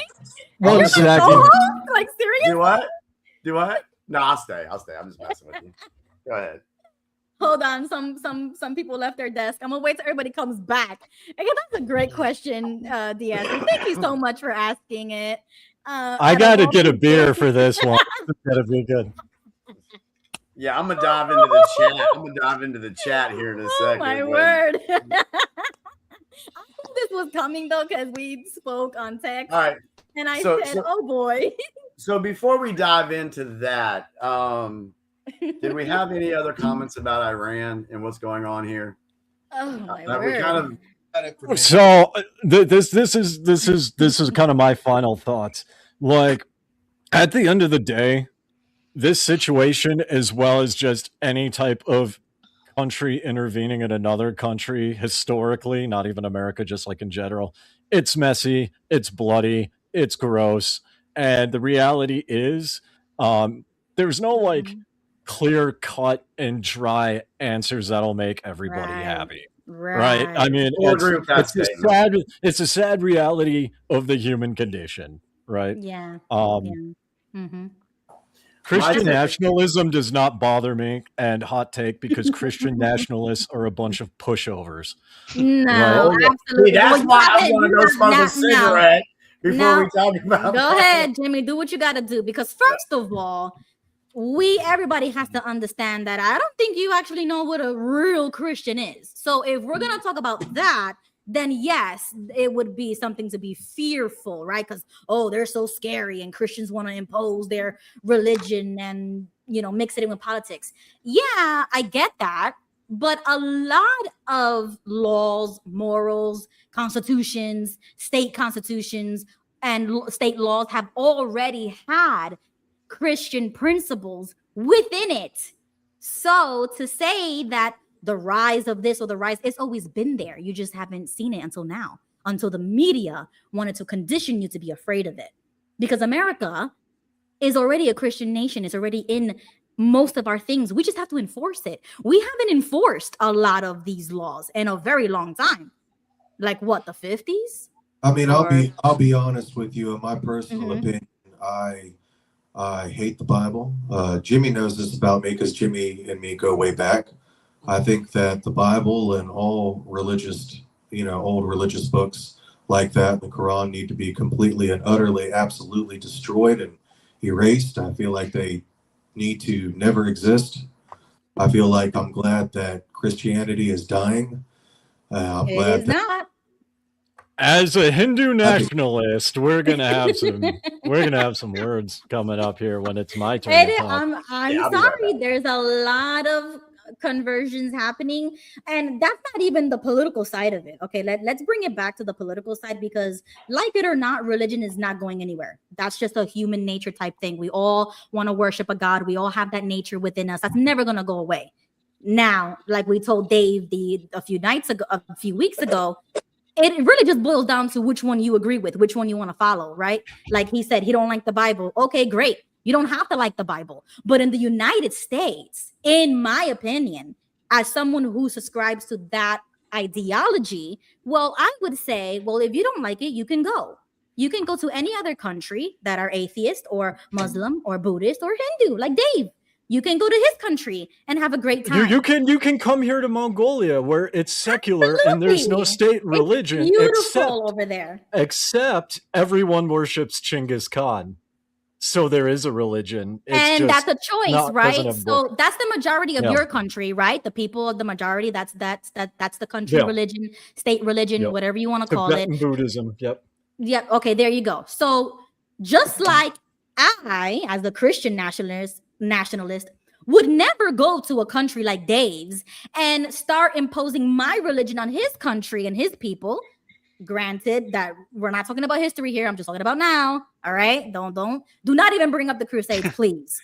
Because I'm talking about right now, right? I wouldn't go to his country and say, well, you worship a false god and what I say goes. I'm gonna become a voter and a citizen in your country and start changing stuff, right? About Jesus and use Jesus Christ for that and use the Bible, right? So that's the same exact thing of people coming to America and trying to impose their religious views or their culture that is very much intertwined with their ethnicity. And that goes for everybody. I'm not singling out just one group of people. Y'all could all go back to where you came from and let America be what the majority is, which is Christian. I love how you think Mongolia is technically my country when I was born in America and I'm Garadhun, Well, which literally translates to outside person. You got married and you left, so enjoy yourself. You're not American. I am. It's great. It's great. No, just because you It's were born great. here don't mean you're American. And I'm not gonna even get into that. But you left, you got married, you're satisfied. You ain't even Christian, so you have no dog in this fight. So anybody I know else it's who's fun. go It's ahead. just fun to see you rant without breathing for 10 minutes. That's I like definitely support well, separation of church and state. And I believe that part of that separation of church and state means getting the Bible and God and, Jesus and, in my opinion, all that other fiction, fantasy. And it really doesn't. So if you want to talk about that, then let's talk about that. I Because- actually got something to say to Go ahead. something Go ahead. earlier Dee said. Here's the issue that I take. I don't like the Bible either. However, we cannot deny that the Bible is more than just a religion. It is a culture, right? And this is why people globally hate Americans, right? Specifically atheist Americans, because atheist Americans say religion is bad, destroy all the texts, and, get rid of these fables. You would not try that in India because, I'm not talking about you, I just mean in general. People would not try that in India because Hinduism, the faith that I follow, is much more than just, I worship Lord Shiva one day and Mahakali on the next day. There is a culture. It's a way of preparing food. It's a way I live my life. So if you throw out the religious text, you are throwing out the culture that was a part of the creation of that text. And many people do not want atheist Americans or just white Westerners in general trying to change their culture because, as the example, India, British people, some of my ancestors, which is why I have cousins in India, tried that in India. They tried to destroy the culture. So it's literally doing the same thing, except you're not doing it from the Catholic perspective. You're just destroying it and not replacing it with a god. There is no difference. Hey, D, Yo. can I ask you a question about your atheist viewpoint? Sure. So, I mean, you don't know me, D, and I don't know you. So, I used to be an atheist for a long time, and I've only recently converted. Now, one of the things that kind of woke me up out of the atheist movement is I started to realize how the atheist movement isn't really the atheist movement. Most of your big atheists that are out there, like I'm not going to say their names, but I'm assuming that you watch atheist material. I do sometimes. I watch them all. I watch Christian material, atheist material. Yeah. Anybody so really. You watch like debates? What's that? Are you into debating? Oh yes. Okay, so you're gonna know some of the same people I know. I personally had conversations with some of those big atheists and found out things about them that I was shocked about their belief systems, and that a lot of them are not atheists. A lot of them are occultists, and they pretend to be atheists, which is something that I did not realize. And then when you've seen the woke agenda, which we all know what that is, and that is being backed by the atheist movement, we see that certain atheists like Richard Dawkins, which I'm just going to throw that name only, was being attacked by other atheists, and there was a split with the atheist community. I really don't think the atheist community has much to offer, seeing as that what have we got from the atheist community? We got woke ideology and trans ideology from it. We know for a fact that those are fake, those are artificial, and they're constructed by occult members. Now that we know that, and we know the atheists know this too and knew this in the beginning, they were still willing to lie in order to take down religion, but yet they're going to accept the occult. That seems really bizarre to me, and I wanted to know what your opinion is, why the atheist movement is so accepting of Satanism and the occult, if it hates all religions. I mean, really think about the people we talk about, the people you've heard, you don't need to say their names, and then think about the tattoos, what they wear, the way they talk, and yet they don't wear religion, but yet they support the occult almost every single time. Okay. I just switched, and now I'm going to defend D after he speaks. That's love this. okay. Can I make a comment? I think we should change the subject because I'm on the same wavelength as Beau. And I'm going to say something. I don't care if you agree with me or not. I really don't give a shit if you do. There's going to be no religion at the end. When Satan shows up on the scene, it's going to be about worship. If you don't worship God, by default, you're going to be worshiping Satan himself. Yeah, but everybody has a different definition of that. So we'll call it what you want, the devil, Belshazzar, Satan. And some people don't even believe in that. So this is a very important topic. Well, if you don't believe in him, you ahead. must be living on another planet because the evilness definitely is there. And I will say this. There's a lot of demonic shit going on in this world. And if you don't believe it, then you're living on another planet. Sorry. That's why I don't think we should be talking about this. I believe in God. He's in my life, and no one can take that away from me. I'm not an atheist. I believe in God. I believe that his son's going to be coming soon, and I can't wait for him to cleanse this evil, hateful, despicable earth that we live on. That's how I feel, and I'm very strong about it. And no one's going to take that away from me, and that's what I believe in till the day I drop dead. And you can believe whatever you want. That's what God gave you a free will and a conscience to do your own thinking.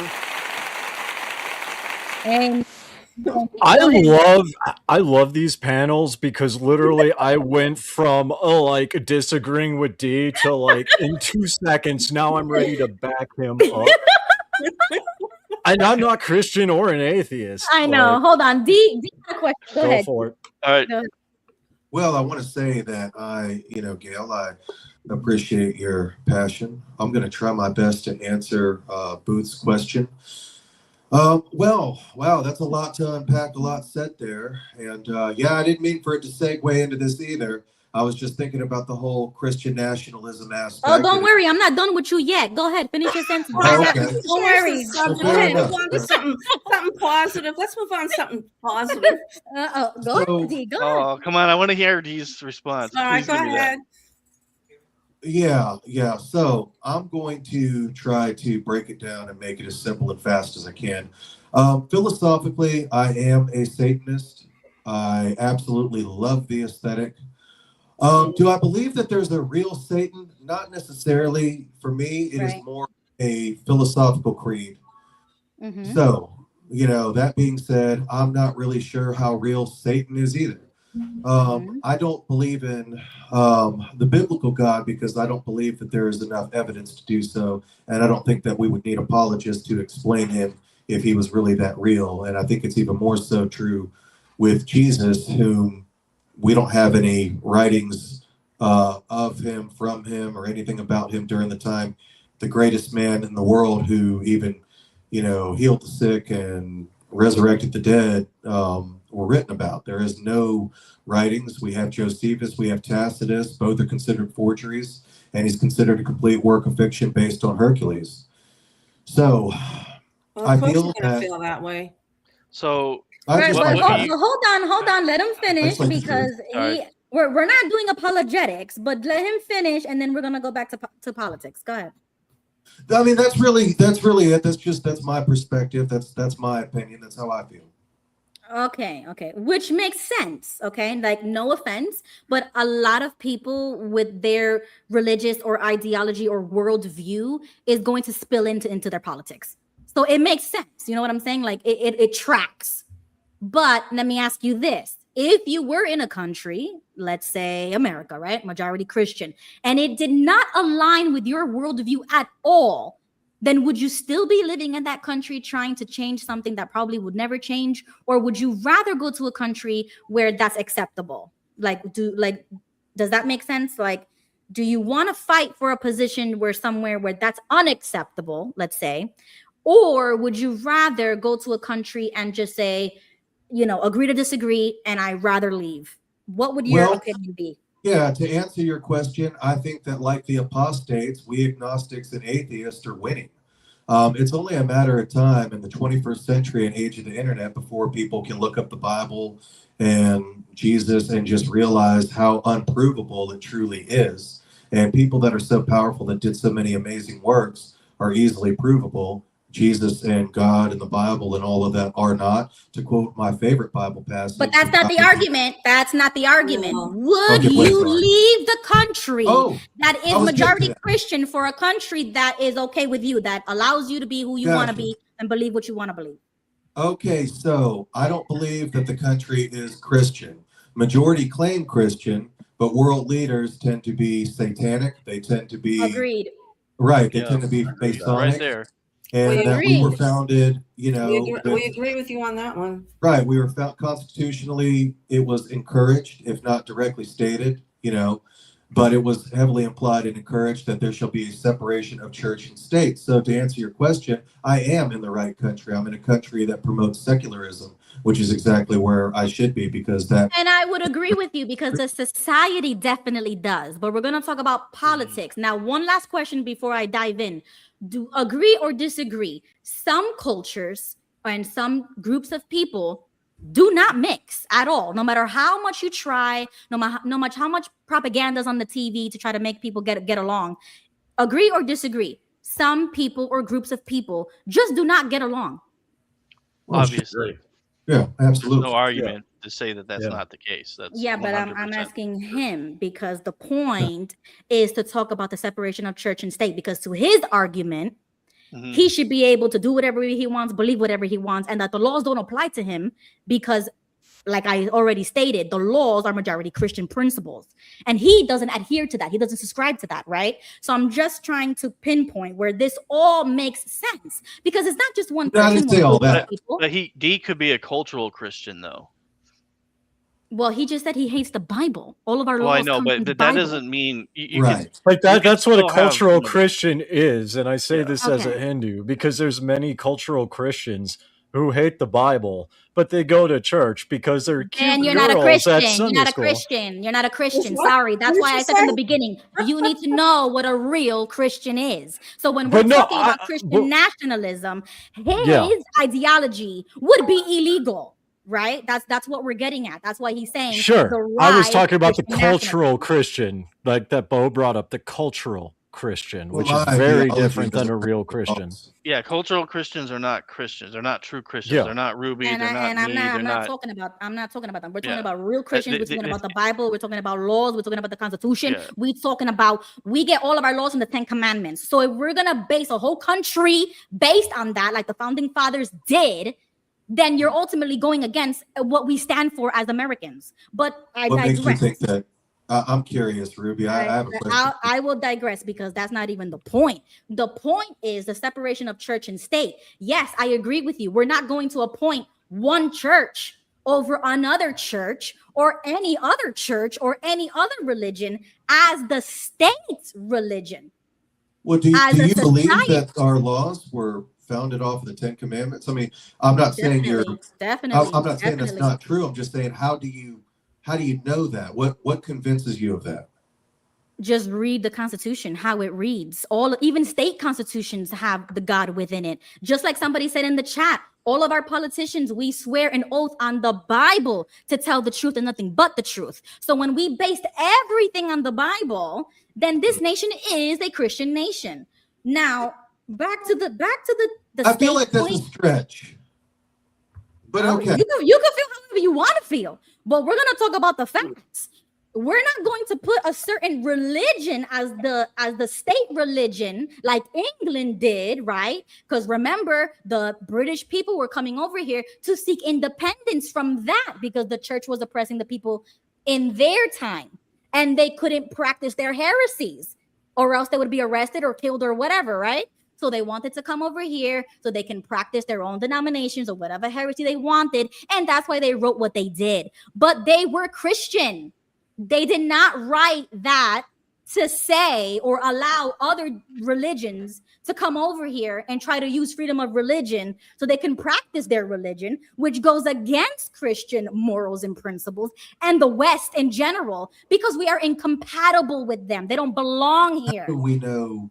Well, how do we know that they were Christian and not, some kind of other belief system under their Freemason? Well, that's what the history books say. They were Christian. The Pilgrims were Christian. Thanksgiving, that's all Christian. Well, I'm talking about the founding fathers. Can we let Leonard speak?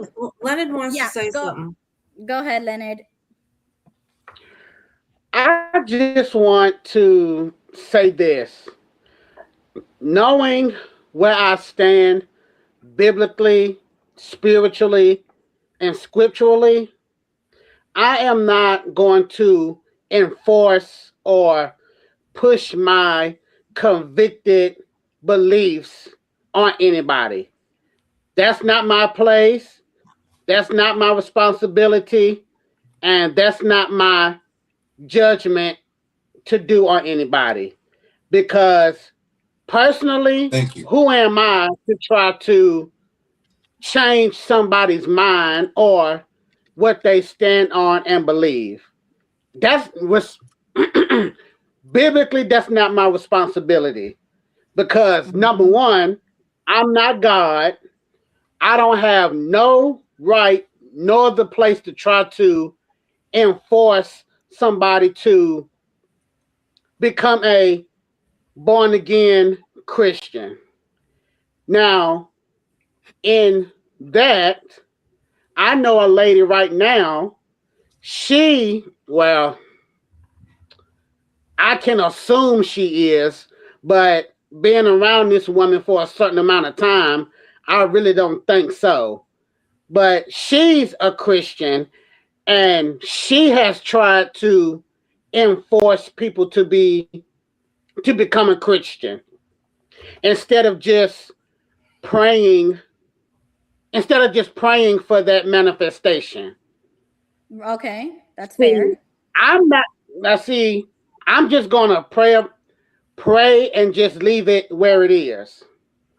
Now that's just me, myself personally.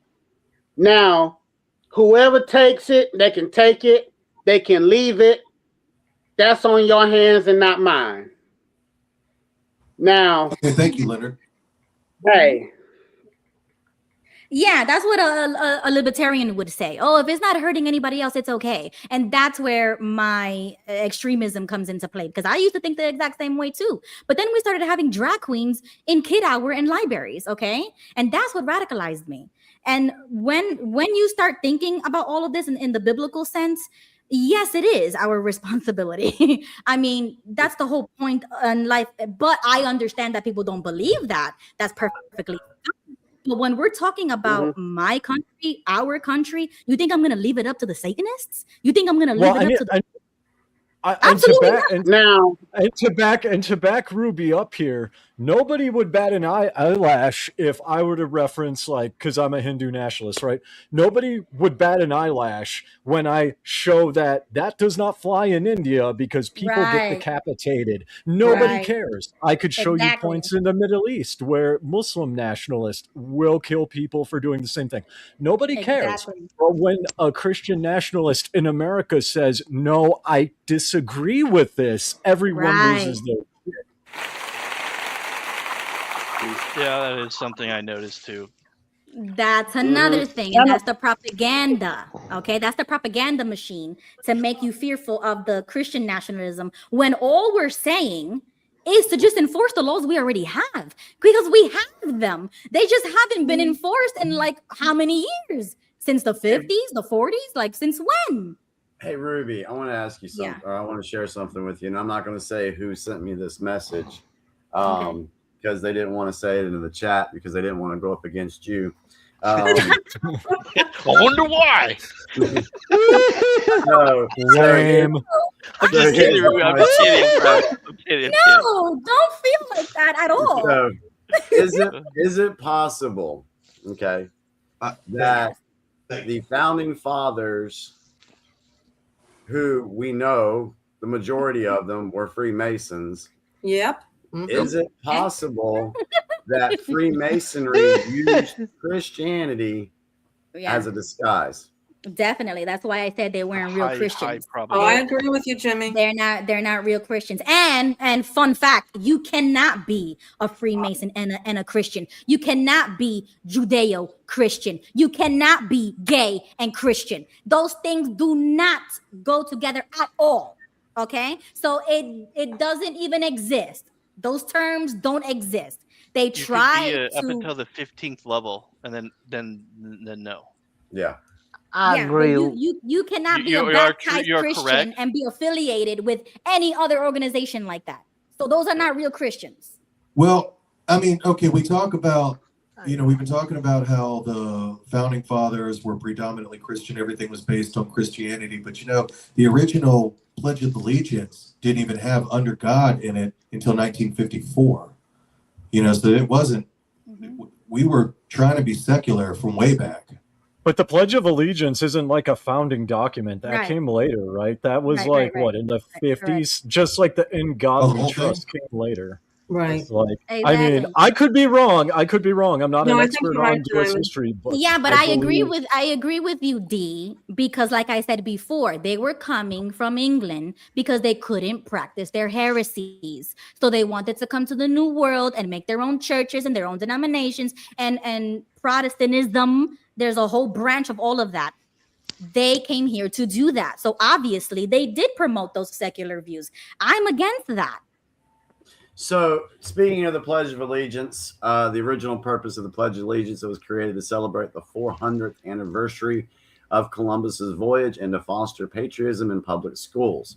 The Pledge of Allegiance was written in August of 1892 by Francis Bellamy, a Baptist minister and author.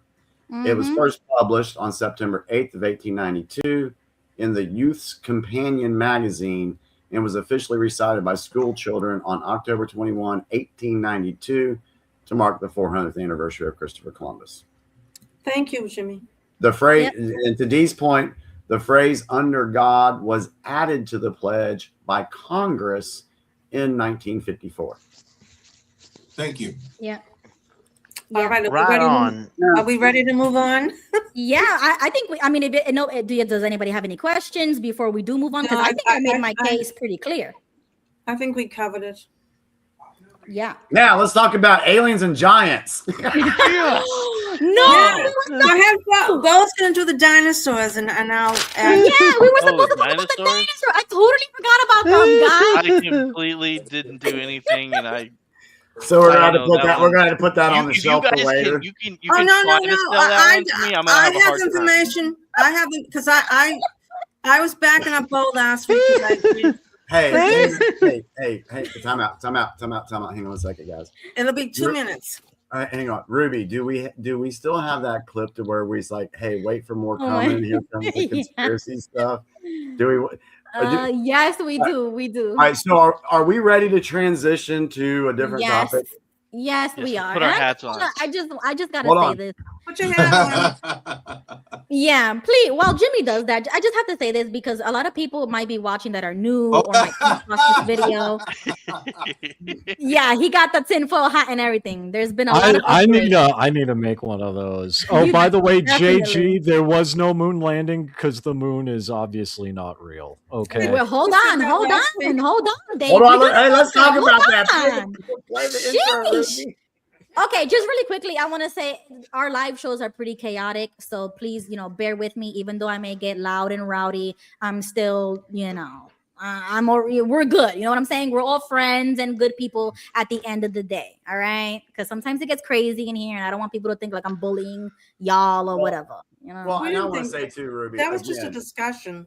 Yeah, No, I know. I'm just saying it for others. Yeah, we all get excited about our beliefs and in our Mhm. positions and everything, and I get that. But I'm still telling you, the comment that I think the best comment that we've gotten on this show so far, out of so many episodes, was a roundabout Aussie last week, where she said, or he or she, still don't know if you're a he or she, but anyway, It's 2026. Apparently, it doesn't matter anymore. Hey, them, whatever. That this show was definitely not an echo chamber. Thank you. Thank you for sharing that. I never is, guys. It may be chaotic, but it will never be an echo chamber.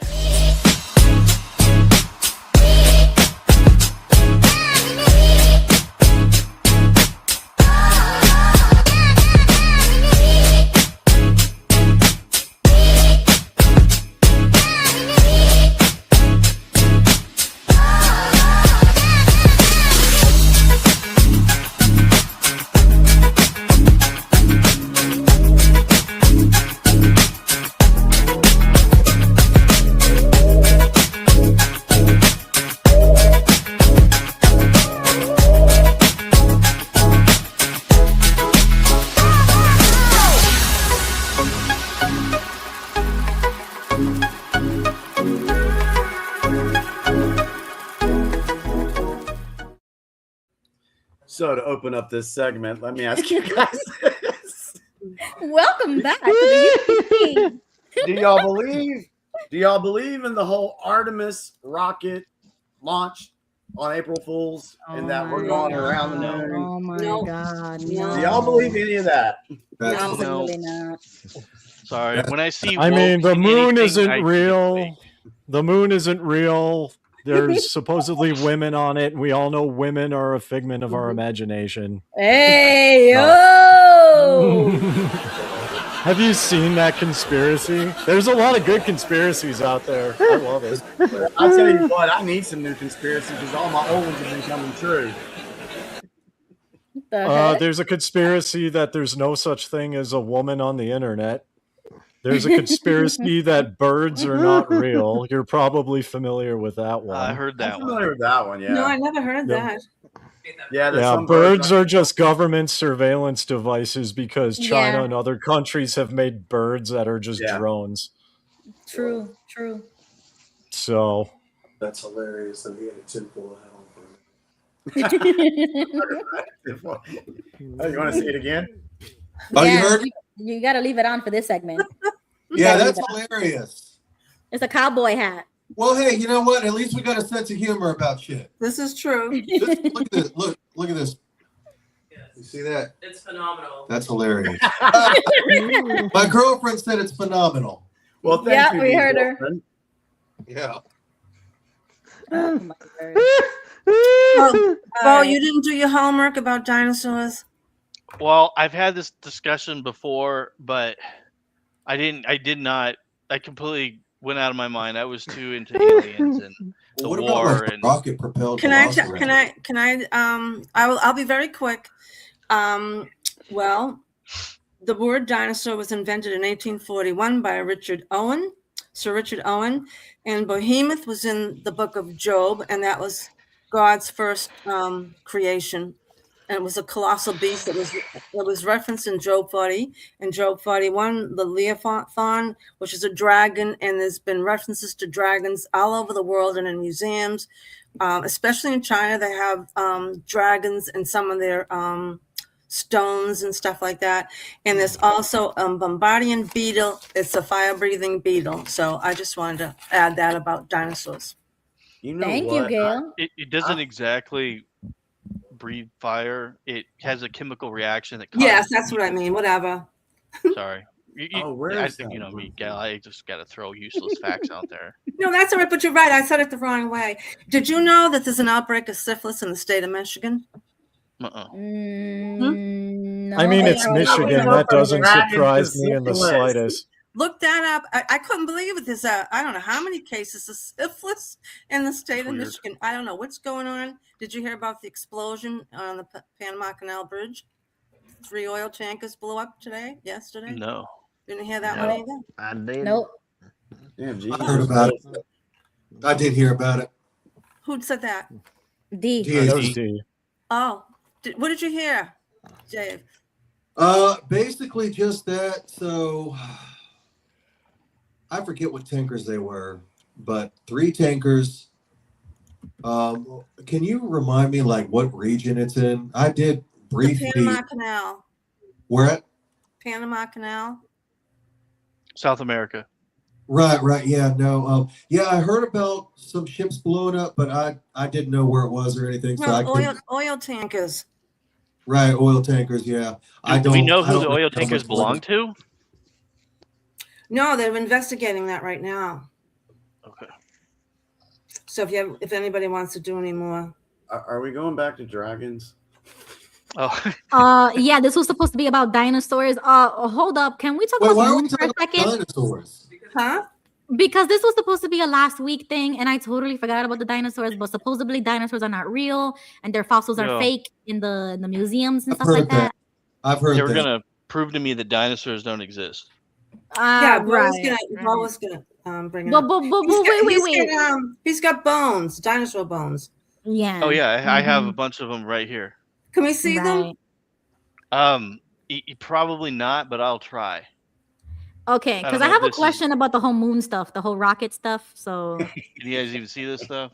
Oh wow! Yeah. Oh, look, it's AI. Yeah, really bad AI. Damn, Dave. That's a dinosaur bone. Hold on, did you actually buy that, Beau? Where'd you find those? Oh, I purchased. I live in Arizona, guys. So So you must see them in the desert. yeah, we have a What lot is of fossils out here. It's Dinosaur fossils. Well, they're fossils. I'll be honest with you. I don't have any dinosaur fossils. I have fish and mosasaurs. Cool. Okay. Mosasaurs okay. are not a dinosaur technically; they're a reptile, but I'm pretty close. Cool. Okay. Hold on. The whole moon stuff. If we don't believe that the moon is real, then what were they doing, Dave? Oh, he was just joking with He me. was joking. He was joking. No. No. I'm serious. No, Yeah, I'm serious. I mean, me. I love saying that because there's always one person that takes me Yes, sir. seriously. Yes, I And did there's last week. always and in these conspiracy groups, there's always one person I convert to believing the moon is not real because I tell them to do their own research. And it's hilarious. That's the only reason why I say that. Okay, well, hold on. How do they because- think the moon's not real? Like you can look at it with a telescope. Well, I just asked them to Right. prove Maybe it's one of those that. things on the back of the So telescope. I basically just pull shit out of my ass. But basically, I bring up 2 points. One, they've never been there, so they don't Right. have a moon rock. 2, they cannot prove to me that they see the moon. They can tell me they see the moon, but they cannot actually physically prove they see the moon. And wasn't there a time in history to where it was written somewhere that there was a time before the moon that people actually talked about that? Ancient ancestors, ancient humans, or does anybody else remember reading that? I vaguely heard something along those lines. I'd have to actually do a deep dive, but I'd have to dive back in on that. You know what? I'm gonna go ahead and do a search right now. Oh Yeah. Lord. I Now just we- do it to be a troll and like annoy people. That's all I've that's why I do heard it. somebody that was. I can't prove that. I mean, I know that he worked in intelligence, U.S. intelligence, but I can't prove what I'm going to say. He said, but he claimed that the moon is artificial, and that there's a base there, and there's aliens. I've heard this. That's what Joseph Smith in Mormonism said, except it wasn't aliens, it's Quakers. So it's a military base of Quakers on What the are moon. Quakers? Maybe they got a point. It's a type of like, I think they're related to like Mennonite Christians, but they're Mhm, yep. like yeah, Yeah. they're like an offshoot of Mennonite Christians. Do they have like They're- powers? You guys Or heard something? How are anything they about the second surviving with moon? no atmosphere? Fuck, I don't know. Ask Joseph Smith. Like he made it up. Like I don't know. That's what he said. Okay. Like, You guys, hey, have you guys heard this theory about like a second moon, a smaller moon? Is No, it in no, the no. dark side? The dark side, yes. The Yeah. dark. They have I've free heard it, but cookies I don't like know this. nothing about it. I've heard the theory, but All right, so doing a quick search, guys, on this whole time, time that there was no moon. I searched in, was there a teaching that there was a time when there was no moon? And AI came back with, yes, there are several ancient teachings, myths, and oral traditions that explicitly describe a period in Earth's history when there was no moon. These accounts often reference a time before the moon was captured, created, or introduced into its current orbit, with some cultures describing the moon as having arrived or been brought later. I mean, the brother just voted for it. The Proselynes of Greece, ancient Greek writers, including Aristotle and Plutarch, referred to the inhabitants of the mountainous region of Arcadia as Proselynes, which translates to pre-moon or before the moon. These traditions describe the Arcadians as living in that area before the moon was present in the night sky. Other Greek authors, Apollonius of Rhodes, Ovid, and Hippolytus alluded to a time before the birth of Zeus, or when not all celestial objects were in the sky. South American traditions, the Chickasaw Indians of Bogota Highlands and Colombia hold oral traditions of a time in the earliest times when the moon was not yet in the heavens. Two more. Zulu legend, Zulu oral tradition speaks of the moon being brought thousands of generations ago by two water brothers, Wowane and Mampuku, who stole it in the form of a hollowed out egg. And the last one, scriptural reference. Maybe somebody can look this up. Some interpretations of Job 25:5 and Psalm 72:5, as discussed by Emmanuel Velascafi, have been suggested as referring to a time before the moon. Yeah, that's what Joseph says. That the moon has always existed. Ancient people worship the moon. The Hebrew religion is based on the moon. So Islam is based on the moon too. And our calendar should have been based on the moon cycles. And that's why we should have a 13-month calendar, not this 12-month calendar bull crap we have. right. Okay. Wait, okay, so hold on. Let's entertain that. Okay, maybe there is a moon, but like Dave said, we've never been there. I agree, right? Mhm. And this whole NASA stuff is a whole like money laundering scheme or something Oh, where yeah. they fund money or something. Oh, right. Yeah. You're walking with me. So what are they doing with these rockets? That's my question. Why are they keeping up this story? Yeah, so I had two thoughts on that, Ruby. I had one thought was, all right, are the white hats or whatever you want to call it, are they testing people to see if they're actually still buying the propaganda? Okay. Or are they making some of these things so obviously stupid and blatant that people just won't be able to ignore how crazy it is? Is that possible? Yeah, it's possible. Let me think about that. Diasiss, did you want to add something? So you're saying there's a psyop? Yeah. Yeah, basically. Yeah, basically. I have a few thoughts on it myself. Yeah, I mean, I don't know if you guys had seen before, but me and John years ago on our short-lived show, Is That For Real? We did a couple episodes about the moon. One was about the moon landing being for real. And after doing that video, I started to question if we actually did go to the moon. I mean, I had believed it my whole life, and me and John, were doing research, and I'm like, this is starting to sound a lot like bullshit. I don't think it happened. I mean, Didn't I'm Neil not going to say Armstrong it say didn't. that they didn't go, like in some interview? Yeah, he said he didn't go. One of them. Yeah, I'll find that. I'm not convinced. I'll find that. Yeah, I'm not going to say it didn't happen. I'm going to say I'm not convinced it happened. Right. So here's my thing. Not only am I not convinced, I'm genuinely curious on why we should care. Because landing on the moon, just thinking about it from a day-to-day life perspective, like it doesn't impact like housing prices, it doesn't impact homelessness, it doesn't impact, even from Ruby's perspective, it doesn't impact like the well-being of American society and the moral values of American society. So why should we care? What does it bring us? This is the conspiracy part of the show. Well, it gives you bragging rights, so you can show who's got bigger balls. I mean, But I get what you say, Dave. What does it really matter? Yeah, I mean, at the end of the day, now if someone like just hypothetically can make a starship like in Star Trek and like squash us all on there and actually tour us around, by all means, I'm on board for this. But until that happens, I don't really care about what NASA is doing. I'm just because it thinking doesn't impact the planet. Actually, in a kind of a way, it does impact our society. And what I mean by that is if they're taking... It means we're cool. Hang on. If they're taking millions and billions of dollars from the taxpayer funds and they're putting it towards NASA and these space programs just to be able to create psyops and lie to us, then yeah, it does have an effect on us because they're stealing our daggone taxpayer dollars. Here's a hot take conspiracy for you. Did you notice that those millions and billions of dollars that you talked about, that money originally was a part of Hollywood?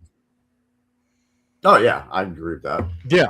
So Hollywood had millions of billions of dollars, and then a bunch of, shit happened. They went woke and Harvey Weinstein and all that. Yeah. And then people have been going down here, there. So now they shifted that money that they already stole into NASA. How's that for a conspiracy? So then why are they taxing us for? Well, I mean, that's what the government does. They want to steal more money. That's why. We're a bunch of They suckers. want to launder more money. It's just people aren't watching Hollywood. The Hollywood money laundering machine is broken. So now they have to turn on the NASA machine again and move everything over. Have you ever noticed that when they show you images, there are no stars? No. Yep. Yeah. So if you think about how light functions, how any light functions, the fact that the light is still coming to us for millions of years, even if that star is dead, we're still seeing a dead star. When you're out in space or when they're doing their little moon thing or whatever, technically we should see stars, and they should be even brighter than what they are, but they're not. And I've always wondered what their excuse is for that, and that's the only thing that ever made me actually go, "Ooh, I don't know if we ever did this shit." But they said it themselves that they edit the photo, so I guess and they edit the stars out. Yeah. Tell you what, have you guys ever seen these Apollo rockets in real life? They're huge. I mean, they're like, I've got a picture where I'm standing next to one and you can barely see me. I mean, they're almost the size of buildings. Oh yeah. Yeah. They're huge. Did you guys want to see any of these reels from Buzz Aldrin? Yeah. If you want to, and then we can move back to the dinosaur topic because I know, I just want to touch on a comment real quick while Jamie's pulling stuff up. If we were to ever colonize Mars, do we take our own religious texts from Earth, or do we make our own religions? I think we should just build a statue of Ruby, put it on Mars, and then let historians try and figure out what was going on. No. We rename it, and we don't colonize it. How about that? You know what I heard? That they consulted Stanley Kubrick about the landing on the moon. So I'm sorry. Go ahead. He produced it. Oh, he did? Yeah, Stanley Kubrick produced the whole moon landing thing. Oh, wow. He admitted on his deathbed. Oh, Well, thank you know Jay. what? You know what? Good for him. Good for him. He had a successful career and he made a lot of money. I'm proud Yeah, of he him. did. Thank you. All right, so let's play one of these All right, clips and go ahead. Yeah, see what old Buzz had to say. Let's look at the photo. You say that's me? Okay. Check out the name badge. It says Aldrin. Looks like you're right. But notice the helmet. Can you see my face? No. This is a secret I've been keeping for almost half a century. On July 20th, 1969, Neil Armstrong and I pulled off humanity's first extraterrestrial prank. What was the scariest moment of the journey? Scariest. It didn't happen. It could have been scary. Why has nobody been to the moon in such a long time? That's not an 8-year-old's question. That's my question. I want to know, but I think I know. Because we didn't go there, and that's the way it happened. And if it didn't happen, it's nice to know why it didn't happen. So in the future, if we want to keep doing something, we need to know why something stopped in the past that we wanted to keep it going. Money is a good thing. If you want to buy new things, new rockets, instead of keep doing the same thing over, then it's going to cost more money. And other things need more money too. So having achieved what the president wanted us to do, and then what thousands, millions of people in America and millions of people around the world.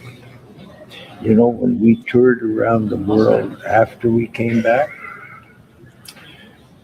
the most fascinating observation was signs that said, we did it.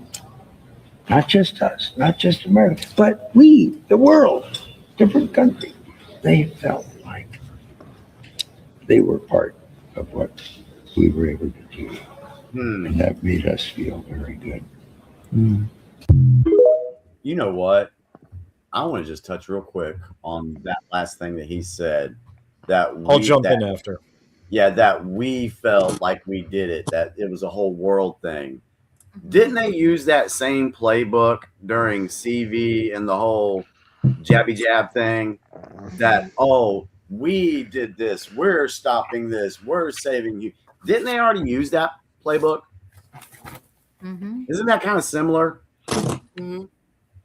My opinion, it is, but what do y'all think? I think, Ed, this is, God, I'm going to become a Christian because of the alcohol.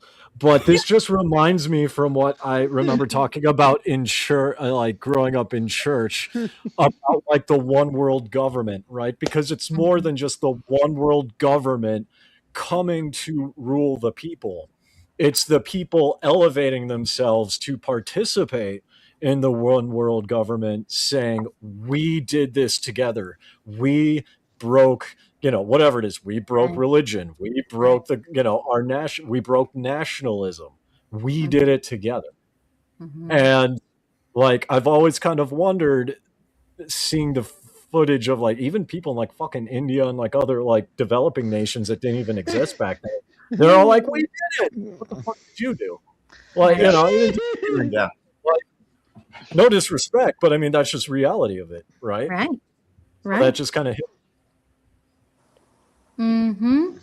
So yeah, I think is what he said is just like a money thing to make new rockets. But if that was the truth, then why not just tell the American people the truth? We need money to build more technology and rockets, and we're not going anywhere. Why is it so hard? Because it doesn't sell. It doesn't sell. Like if I were to come to you guys and be like, hey guys, this is what I want to do. Can you guys give me money? As opposed to like throwing flashy shit. But they don't in have your to ask us. They don't have to ask us. They could ask the billionaires. I mean, that's what Elon. That's what they do. So why are you asking us? Why can't you ask the people who are actually Because in they that? have, group? because there's an economic part to this, because they have to take the money from the American citizens to prop up their fiat system. This is just another way, because the fiat Federal Reserve System, Right. it's right. only designed to last 30, maybe 40 years. So they have to have an injection of funds to come in so that they can prop that system up. But they're going to take it anyway, Jimmy. They're going to print more anyway. So what does it This is matter? an excuse. Once again, it's a story for nothing when they're going to do it anyways. Well, they can print their money, but they're also going to make us broke and dependent on them. That's what they want to do. That's what I'm trying to say. Do your thing without us. Why you got to include us? Because they want control over us. Well, there you go. Yeah. That's where I disagree. We're the cattle. Yeah, no. I mean, they could do whatever they want. I don't care. Science projects. If you want to be Iron Man, go right ahead. Don't do it with me. I don't want nothing to do with that. That's none of my business. I just Right. want to be regular. Get married, have children, go to school, go to work. Yeah, and I live mean, I on- agree with you, Ruby. If they want to do this, fund your own stuff. Don't take it Right. from the American citizens. Exactly. That's a crowdsource it. I mean, there's 330 million Americans. I'm pretty sure you can find 10 million people to give you $20. Exactly. Yeah. Create a Exactly. GoFundMe page. If Paula, what's her name? Paula White. If she could do it, then anybody can do it. So what's like Joel why can't Osteen. Yo, Go. I'm sorry. Say that again, D. Oh, nothing. I'm just bullshitting. I said, create the hell out of it. I mean, All right. giving you $20, that's a lot. Yeah. All right. Well, that settles that. I mean, I guess it's real, whatever. I mean, I don't care. Once again, we could barely afford gas, groceries, and the school systems are all messed up. Why do I care what's in the sky? But okay, I digress. Now, dinosaurs. Going back to those. Beau, subject that we did you just can't have stay on. anything- I know this is you know what, the UPC is the embodiment, I guess, of my bipolarism, if you want to call it that. Well, I mean, Ruby. Here's a Ruby. Here's. I am not surprised you made that statement whatsoever. But I mean, dinosaurs. Do you guys think there are dinosaurs on the moon? Like, No, and they're not on Venus either. So sorry, J Dubs. Oh no. wait, is that an actual thing? Yes. Is that an actual thing? Yes. You serious? One of the really, We know. really, really old teachings that's out there that's really hard. And I had the quotes and stuff buried, but it's a really stupid belief system they had way back in the day. What was that? I mean, that makes sense. I was being stupid to be funny, and apparently I hit They it used right to on believe the that there were mark. so- dinosaurs on Venus. Oh, brother. I mean, hey, I wanted to talk about dinosaurs, so go right ahead. Tell me all about it. I think they're fake. I don't think they're real. Really?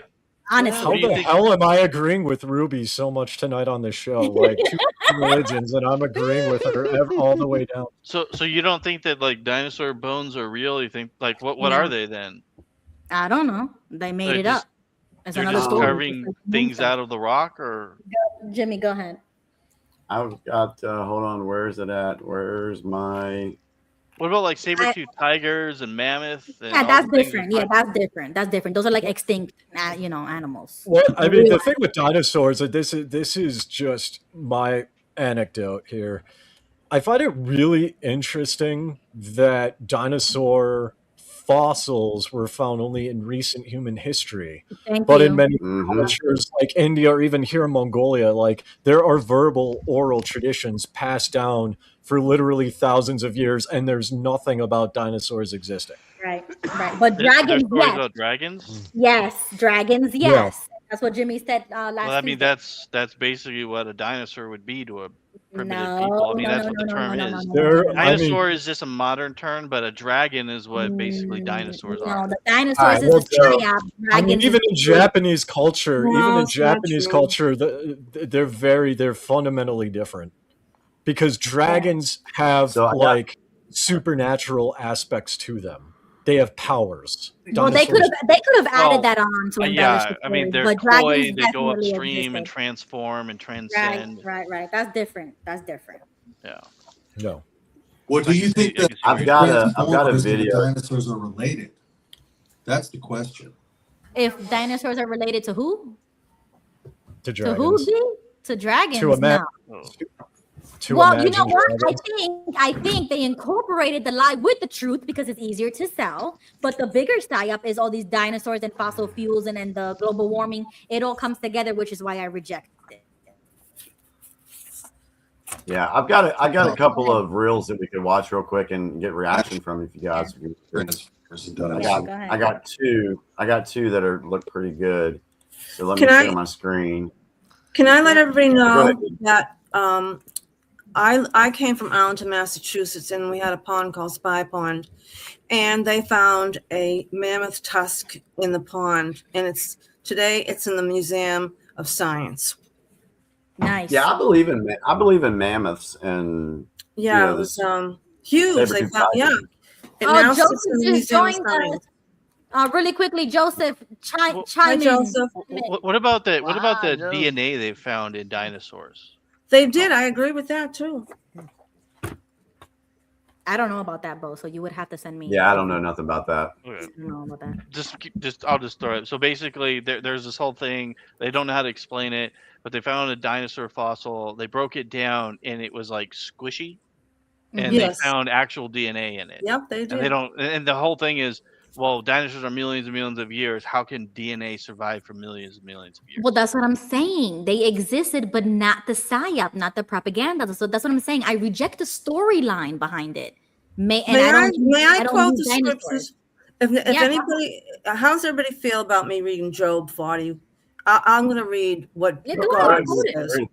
Okay, Job 40 says, "Behold the behemoth," and that was how do you pronounce it, Beau? Behemoth. Which I made as I made you. He eats grass like an ox. Behold, his strength is in his loins, his power in his muscles of his belly. He makes his tail stiff like a cedar.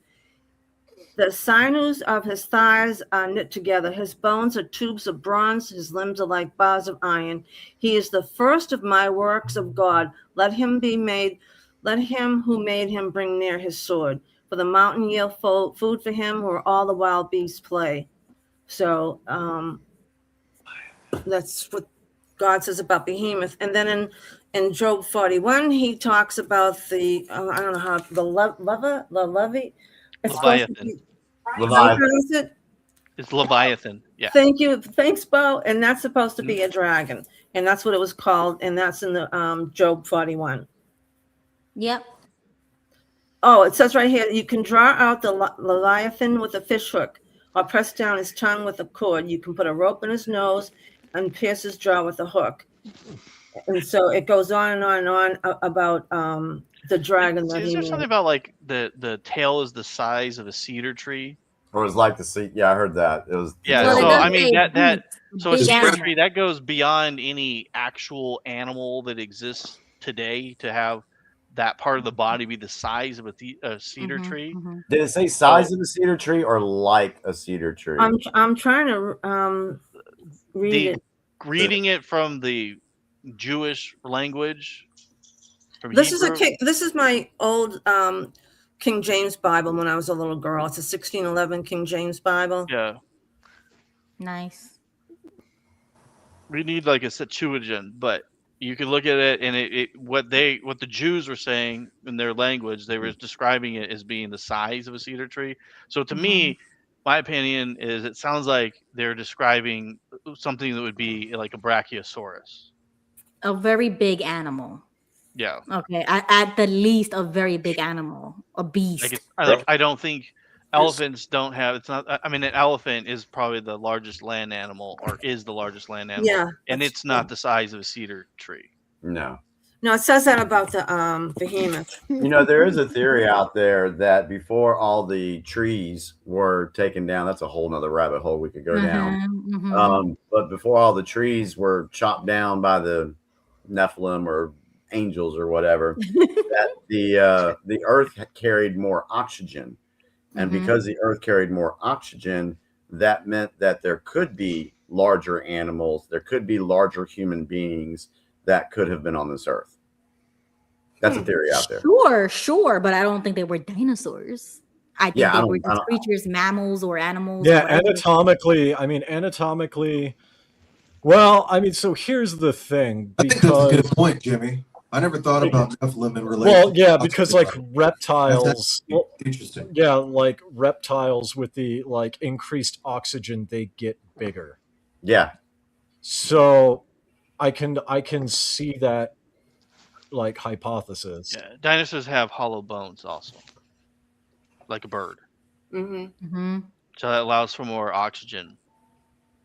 It's a more efficient. Guys, I'm going to go ahead and jump off here for the night, but I just want to say thank you, Ruby, and thank you.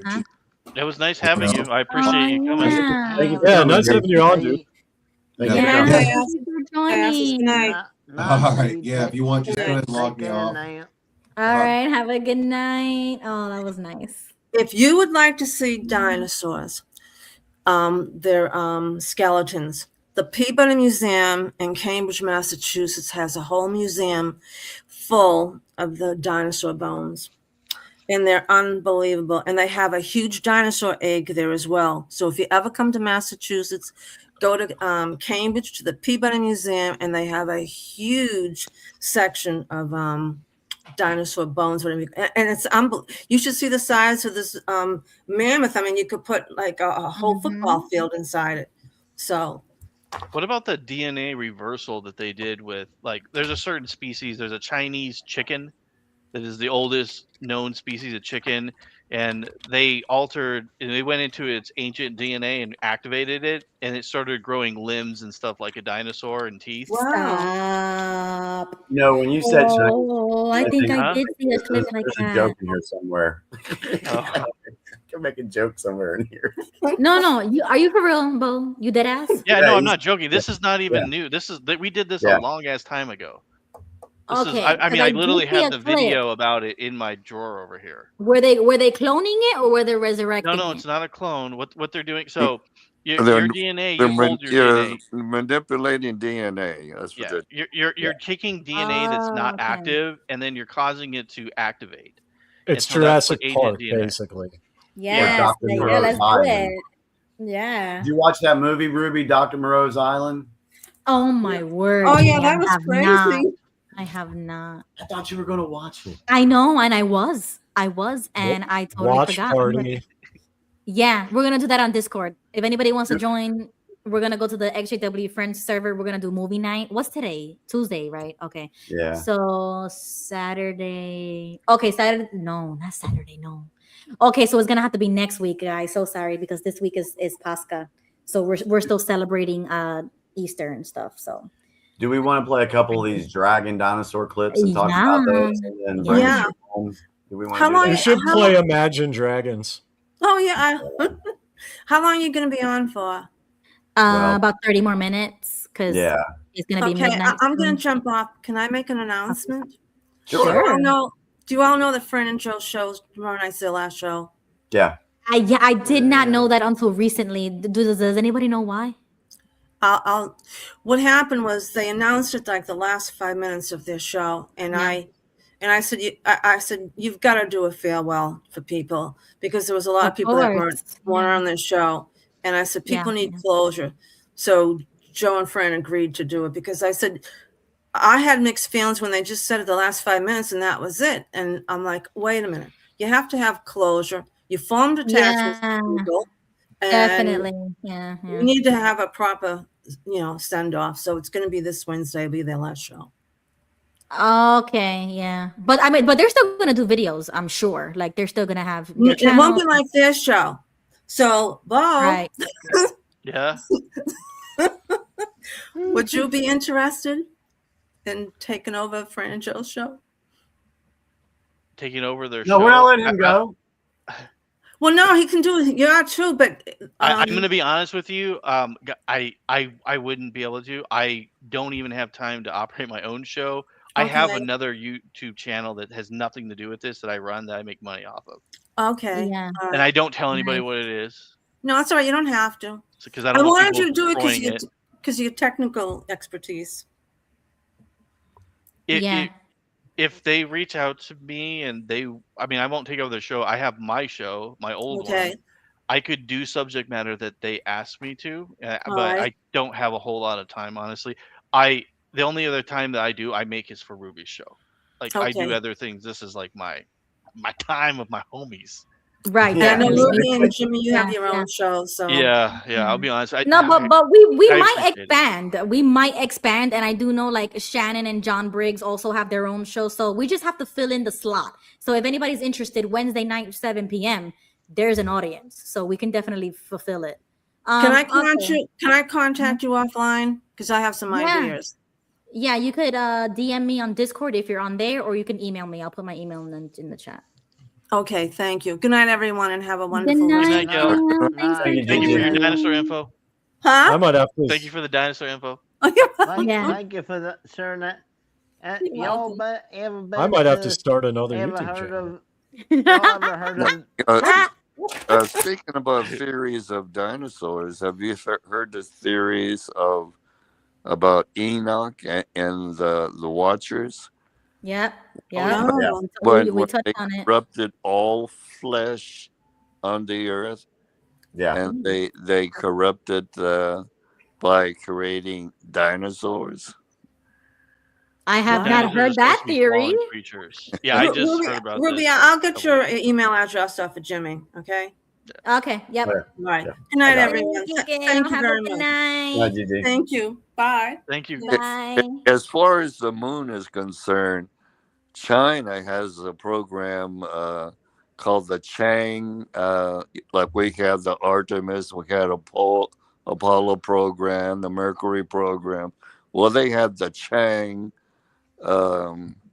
program, and Chang 9 is going to be where they actually put their people on the moon. They've been mining for helium-3, which is a very rare isotope that is mostly found on the moon, and it's used for coal fusion. If they could actually mine it and bring it back to the earth, they will be ahead of everybody when it comes to energy. So that's the race to the moon, is helium-3. That's why we want to go to the moon. It's the minerals. It's the mineral. A very rare a mineral that is very valuable, and it can be used for nuclear power without nuclear waste or radiation. Cold. I got a question. I got a question, just because I'm just like, all right, so if no one's been to the moon, how would they know? I mean, what kind of equipment do they use to be able to test minerals on the moon? Robotically. They've been doing it. They have been doing it since 2004. Robotically. Now the robots could only mine for samples. But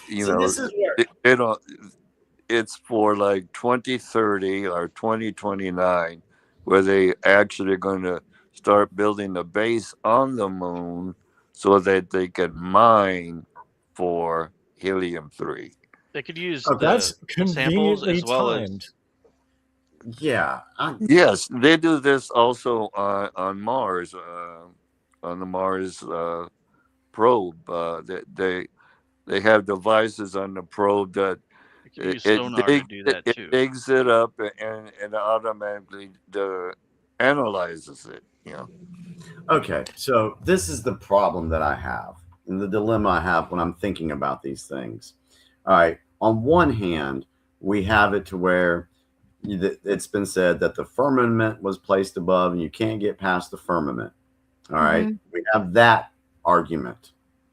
And then we have the argument that there's waters above the firmament, and of course below, of course. So if that's true, then that would mean that there is no space that people could go to, right? Right, correct. But those waters, I don't know what scripture it is, and I have not done research, so don't quote me on it. But supposedly after the flood, that water was gone after that. Oh, and the reason why it was gone is because there's water under the Earth's crust. Do what, Dave? Yeah, so I saw actually a lot of like scientific things because a gentleman was talking about like mining on the moon. Well, scientists have actually dug further in the core of the Earth, and what they found is actually massive bodies of water. Yeah, I've heard that too. Yeah, so where the water went isn't necessarily up. Some of it did, like, just I forget what the term that just recede. It became it became air, right? It just evaporates, but most of it went down back under the Earth. Right. So supposedly there's no water up there anymore. That's just the problem I have, because if we live under a dome and we can't get past a firmament, then how the hell are we coming up with this stuff in space? Somebody's not telling the truth. But I think that's within, though, Jimmy. I think the sun and the moon and all the stars are within the. Oh, the sun. Oh, okay, I got you. So the sun. So if that were the case, if that were the case, they wouldn't be as big as they're trying to say they are. Right, like those galaxies and everything. I believe all that's false because that's not true. Whatever is under what we see, that's it. There is no further than that. What they say, all these thousands and millions of galaxies that have other Earths just like ours. I think that's all lie, because you can't pass that firmament. Yeah, there's no way of knowing. There's no way of knowing because you can't even see that far with a telescope. Yeah, I'm leaning more to the thought of the Earth actually being bigger than what we were told, right? And that these other planets or environments or whatever are other places on the Earth. In the Earth, I think. Yeah, so. Yeah, in the Earth. Hunter. Yeah. So like you get past the ice wall, you have another civilization. You get past that one, then you got Mars. Then you go somewhere else, you got some other place. I don't know. There's a Japanese show called Hunter x Hunter, and is actually based upon what you're saying. Ooh, really? I'm gonna write that down. Okay, Hunter. I'm gonna put that in the chat just so everybody. I heard it was really good. I haven't watched it yet. Oh, it's fantastic. Yeah. But you know what, Jimmy? That's a great question that you bring that up, because that's a part of Christianity / science that I have not touched yet. I haven't touched it yet. So I still have a lot of people to ask and a lot of research to do, biblically speaking, but also secular, because I want to know how the science. Secularly, it would make sense if the sun and the moon were inside the firmament, just from the. And I'll keep this really simple, but basically the physics required to launch a rocket into low orbit is intense. And then you have to navigate through that low orbit, through that atmosphere, right? Now, if the moon was outside of this firmament, it could not impact the tides at all. Correct. Because it would be outside the gravitational thing, would just bounce off.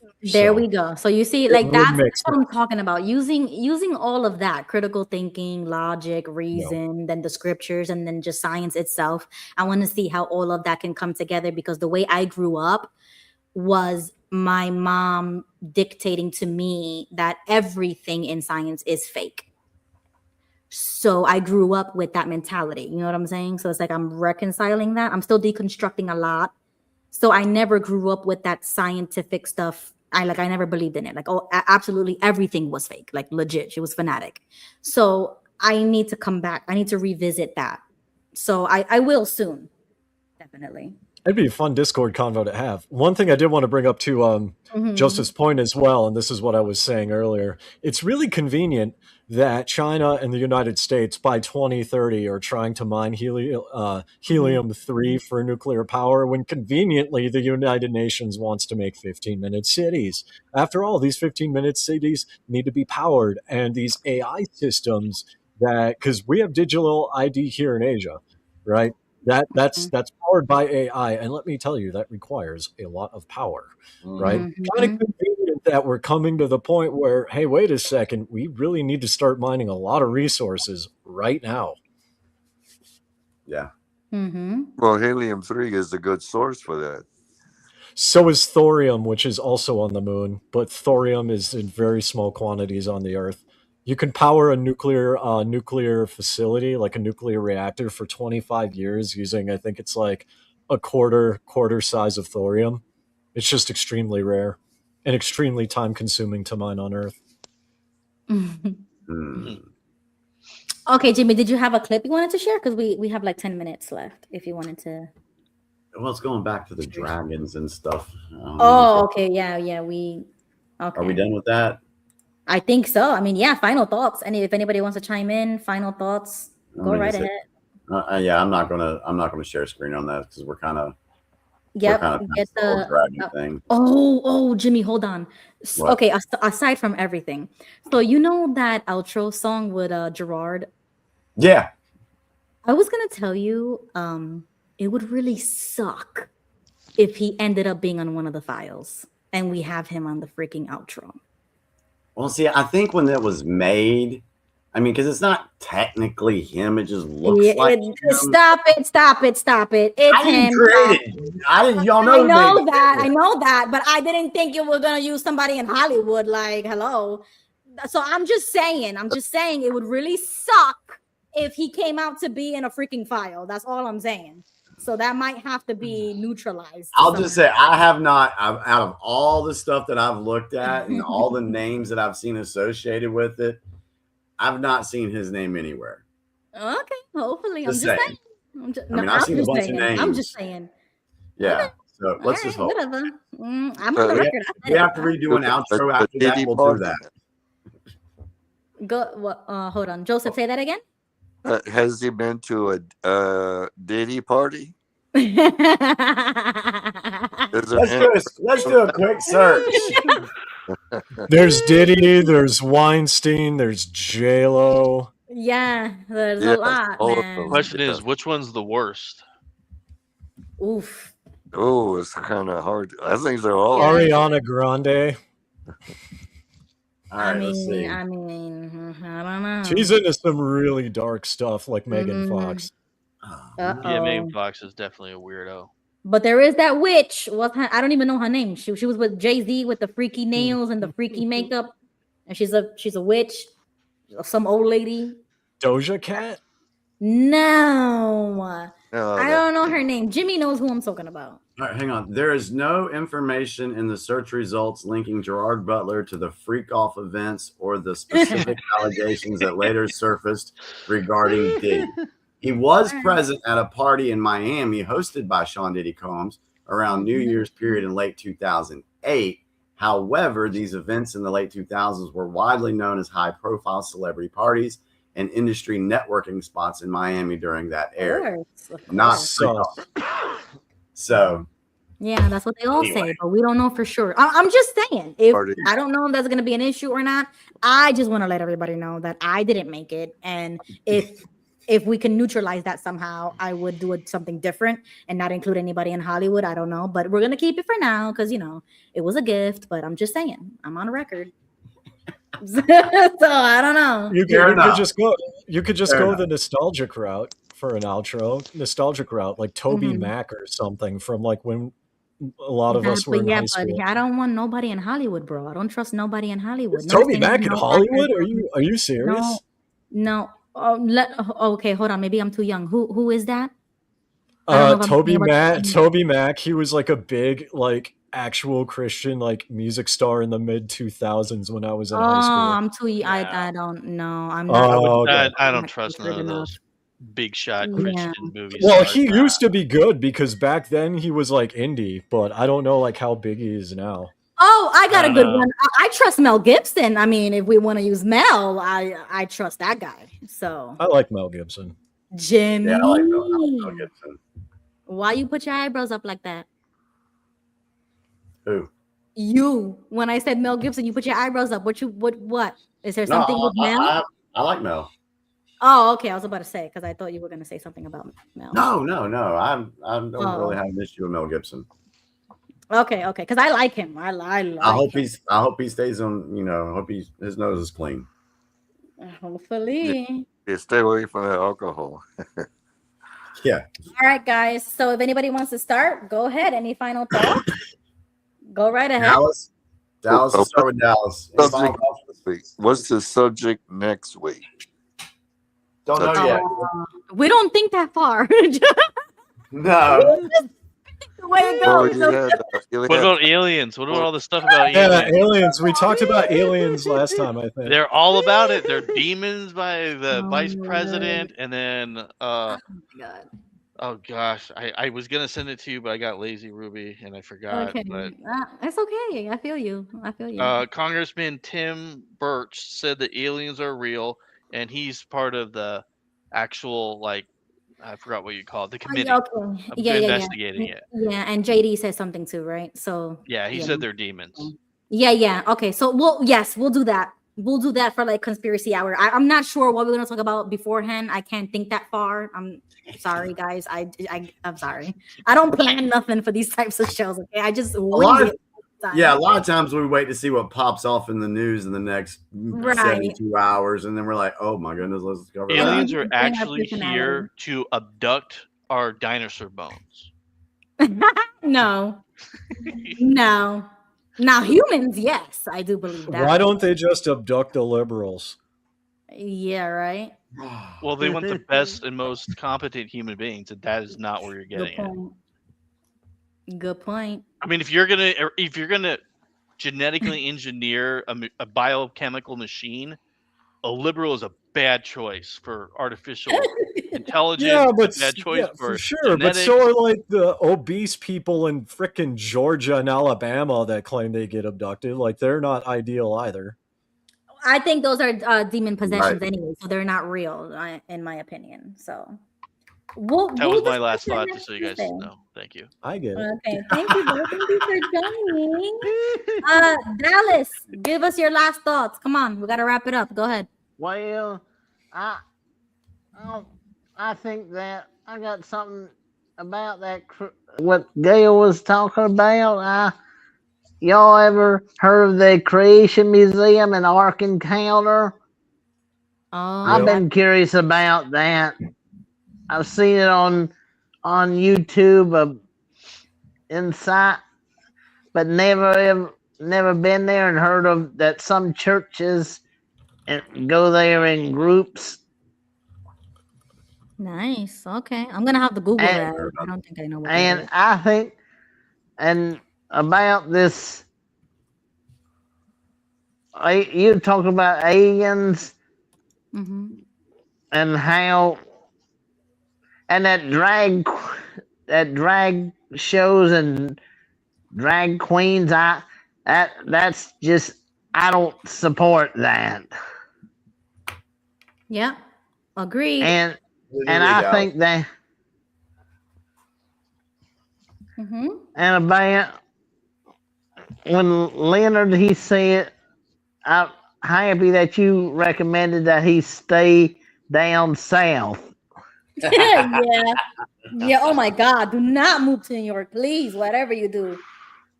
Even the Midwest, you're better off in as well. Yeah.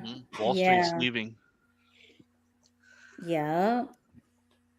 Ruby, are you going to key up the outro, or you want me to key it up? Oh yeah. What? Sure, I can do it. It's on your page. Yeah, it's on my YouTube channel. Let's try yours because my sound. You said my sound was kind of off a little bit last week. A little bit. Thank you, Dallas. Yeah. Thank you, Dallas. And Joseph? Yep. Yeah.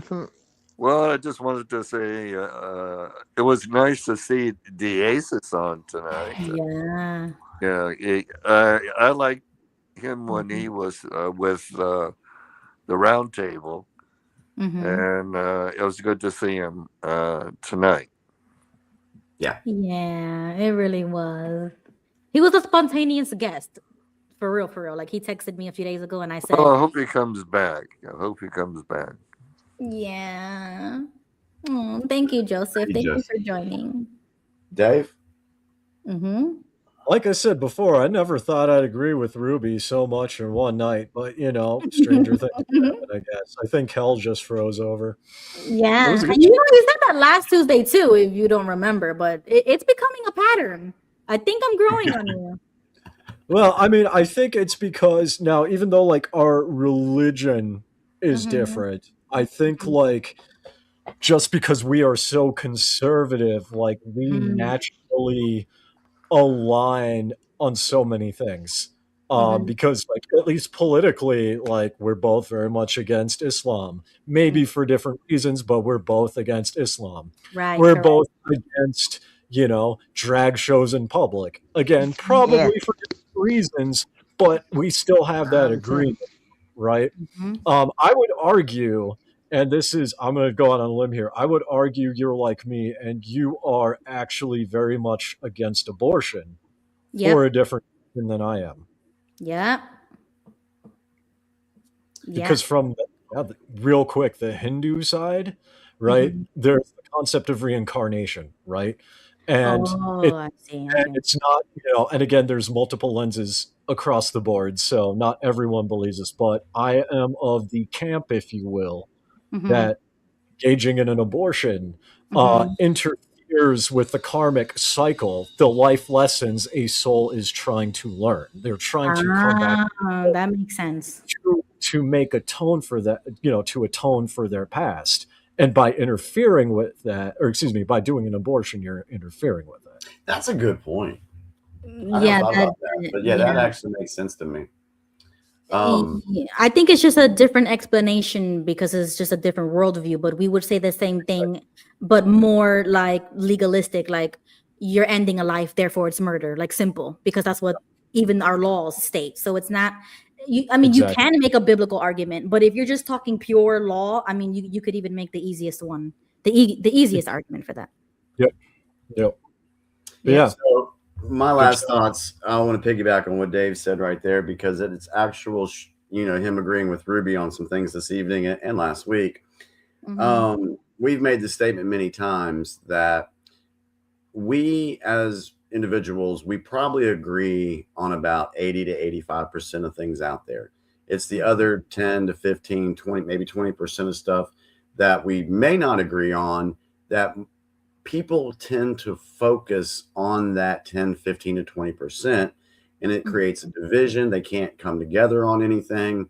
So I'm happy to see that even though there are vast differences between the three of our opinions, we can come together on many different subjects, and a lot more than we really thought we may have had in common with somebody. So I think it's a very valuable lesson to learn as you go about talking to your family and friends. Instead of beating a dead horse about Trump this, Trump that, other things, find out what you do agree on and build a foundation from there. And then that way, when you explain why you believe a certain thing, or why your friend or neighbor or family member believes a certain thing, you can actually sit there and listen to hear what they're saying, because that can create, some understanding. And you still may not agree. I mean, hell, me and Diasiss, we disagree on a lot of stuff. There's no doubt about it. We have had some heated conversations in the past, but there are a lot of things we do agree upon. So are we going to focus on the bad stuff or try to build something to where we can actually communicate with one another? So I just want to say that's what I love about this show, that we're not an echo chamber. I appreciate the chat so very much. And, I know myself and Ruby, we may not be everybody's cup of tea, but that's okay. Because honestly, for me, and the way I'm in my life right now, this is kind of a personal note, I don't care what you think of me anymore. I do this because I love humanity and I just want to try to help folks. So people can talk all the smack they want about me. I don't give a damn. Get that through y'all's heads. So with that, I'm done. Awesome, guys. Well, thank you everybody for joining. Thank you for everybody in the chat. I mean, this was the 100th episode of the UPC. That's crazy. I've been streaming like this for 2 years. Okay? Yeah. And we've only brought ourselves, our personality, our thoughts, our opinions, our politics, sometimes religion, sometimes conspiracy theorists, but it wouldn't be this way if it wasn't for the chat, you know, like people joining, people talking, people sharing, people being here. You know what I'm saying? Like we feed off of all of our energies. And I love that. I have so much fun every Tuesday night when Jimmy calls me, I'm like, Jimmy, we're going to have a great night. Like I could already tell we're going to have such a great night. Like it's super fun just to be on here and to like show you my crazy side, you know, like I can't do this in real life. No, honest, I can't do this. I can't talk like this in real life. I can't go to church and talk to people like this. You know what I'm saying? No. It's like this is the only place I could really be me and show you the crazy conspiracy side and the, you know, the roller coaster of emotions that I go through. I could only do it here. You know, like that's sad. Like just.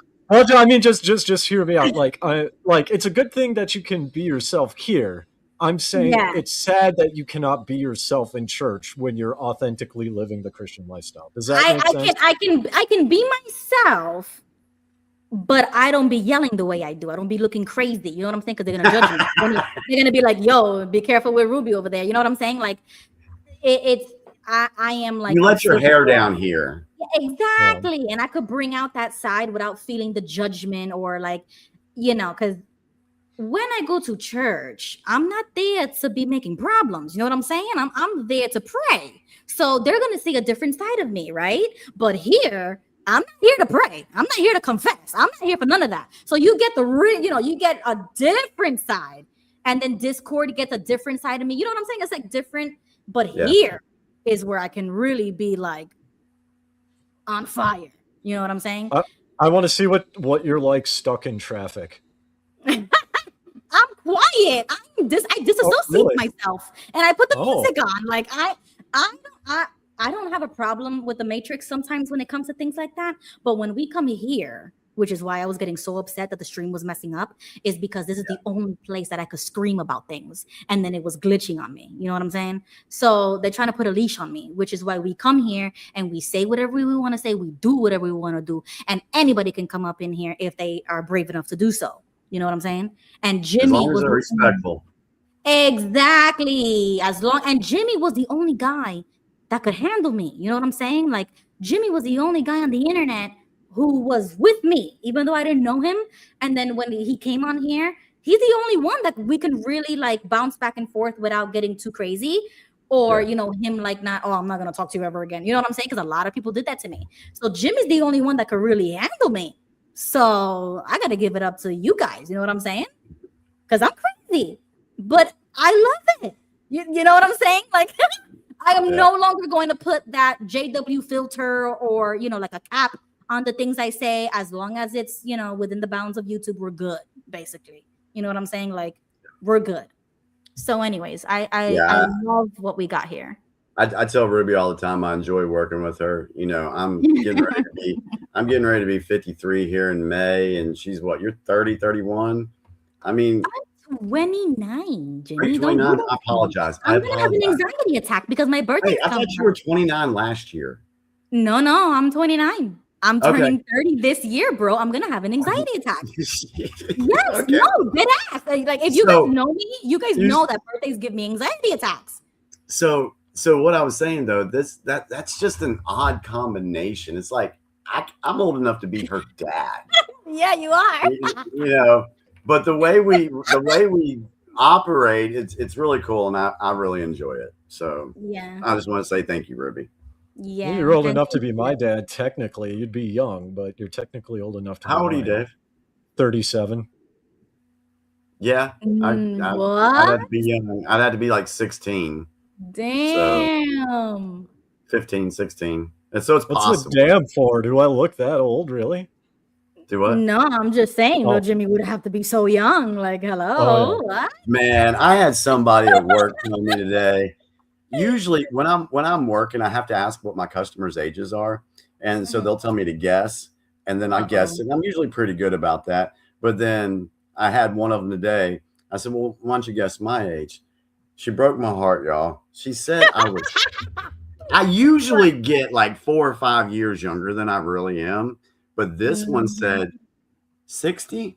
I'm like, what the? No, fuck? I wouldn't even guess that. I wouldn't. I was like 55 at least. I was like, are you kidding me? I am not 60. He's like, well, I was going off the gray in your beard. I'm like, dude, if I shave this off, I'll look 10 years younger.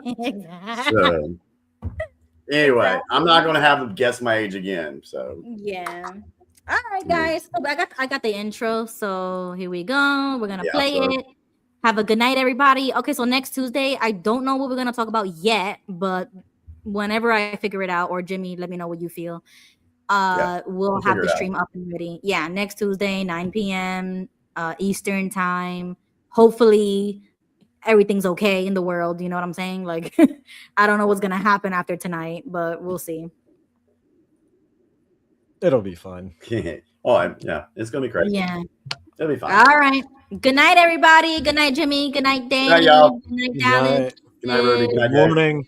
Thank you, everybody that was on the panel. Leonard. Yep. All right. Good night, everybody.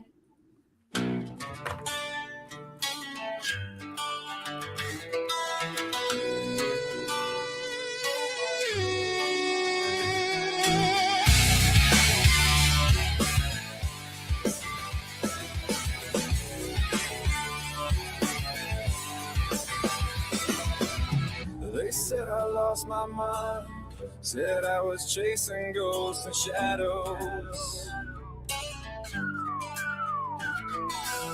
I showed them what I'd find, but they just laughed and called me hollow. Tinfoil on my head, they said conspiracy delusion.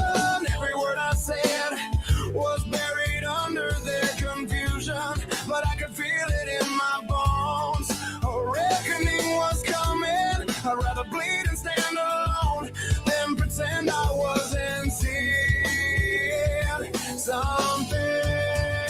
Call me crazy, call me broken, call me every name you've spoken. Paranoid, deranged, and blind, but I had something on my mind. Now the curtain's torn wide open. Every word I said is proven. Who's crazy now? Let the record show. Wide awake while you were in the show.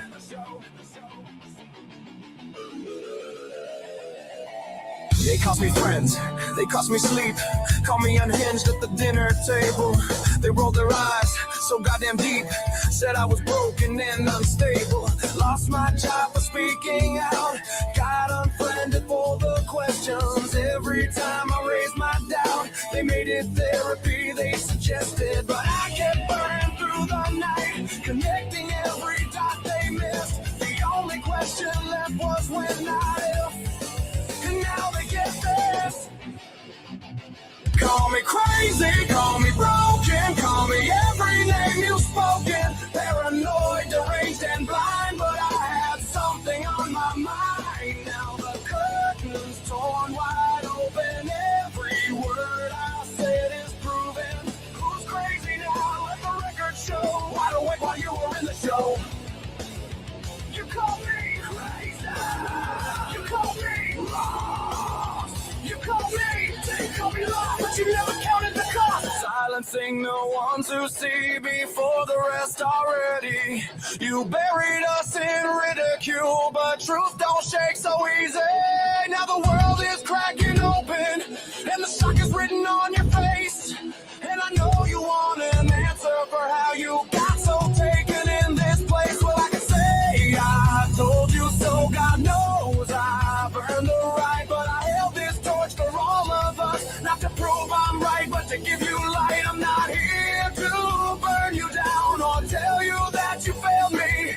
I know how deep this rabbit hole goes. I know how bad the fool can feel. I was once knows exactly where you're standing, shaking in the story they were handing. So take my hand, I'll walk beside you. There's a way to step outside this. Now you're questioning, now you're waking. Feel the ground beneath you shaking. Truth is heavy, truth is hard, but you don't have to carry it alone. We were crazy, now we're proven, and the world is finally moving. No, I told you so. Just take my hand.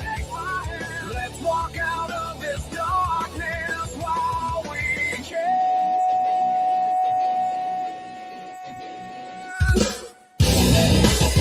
Wide awake. We'll face the dawn. Wide awake. We'll carry on. We were never crazy. We were just the first to bleed. Now the world needs all of us. Every soul that dared to see. Come on.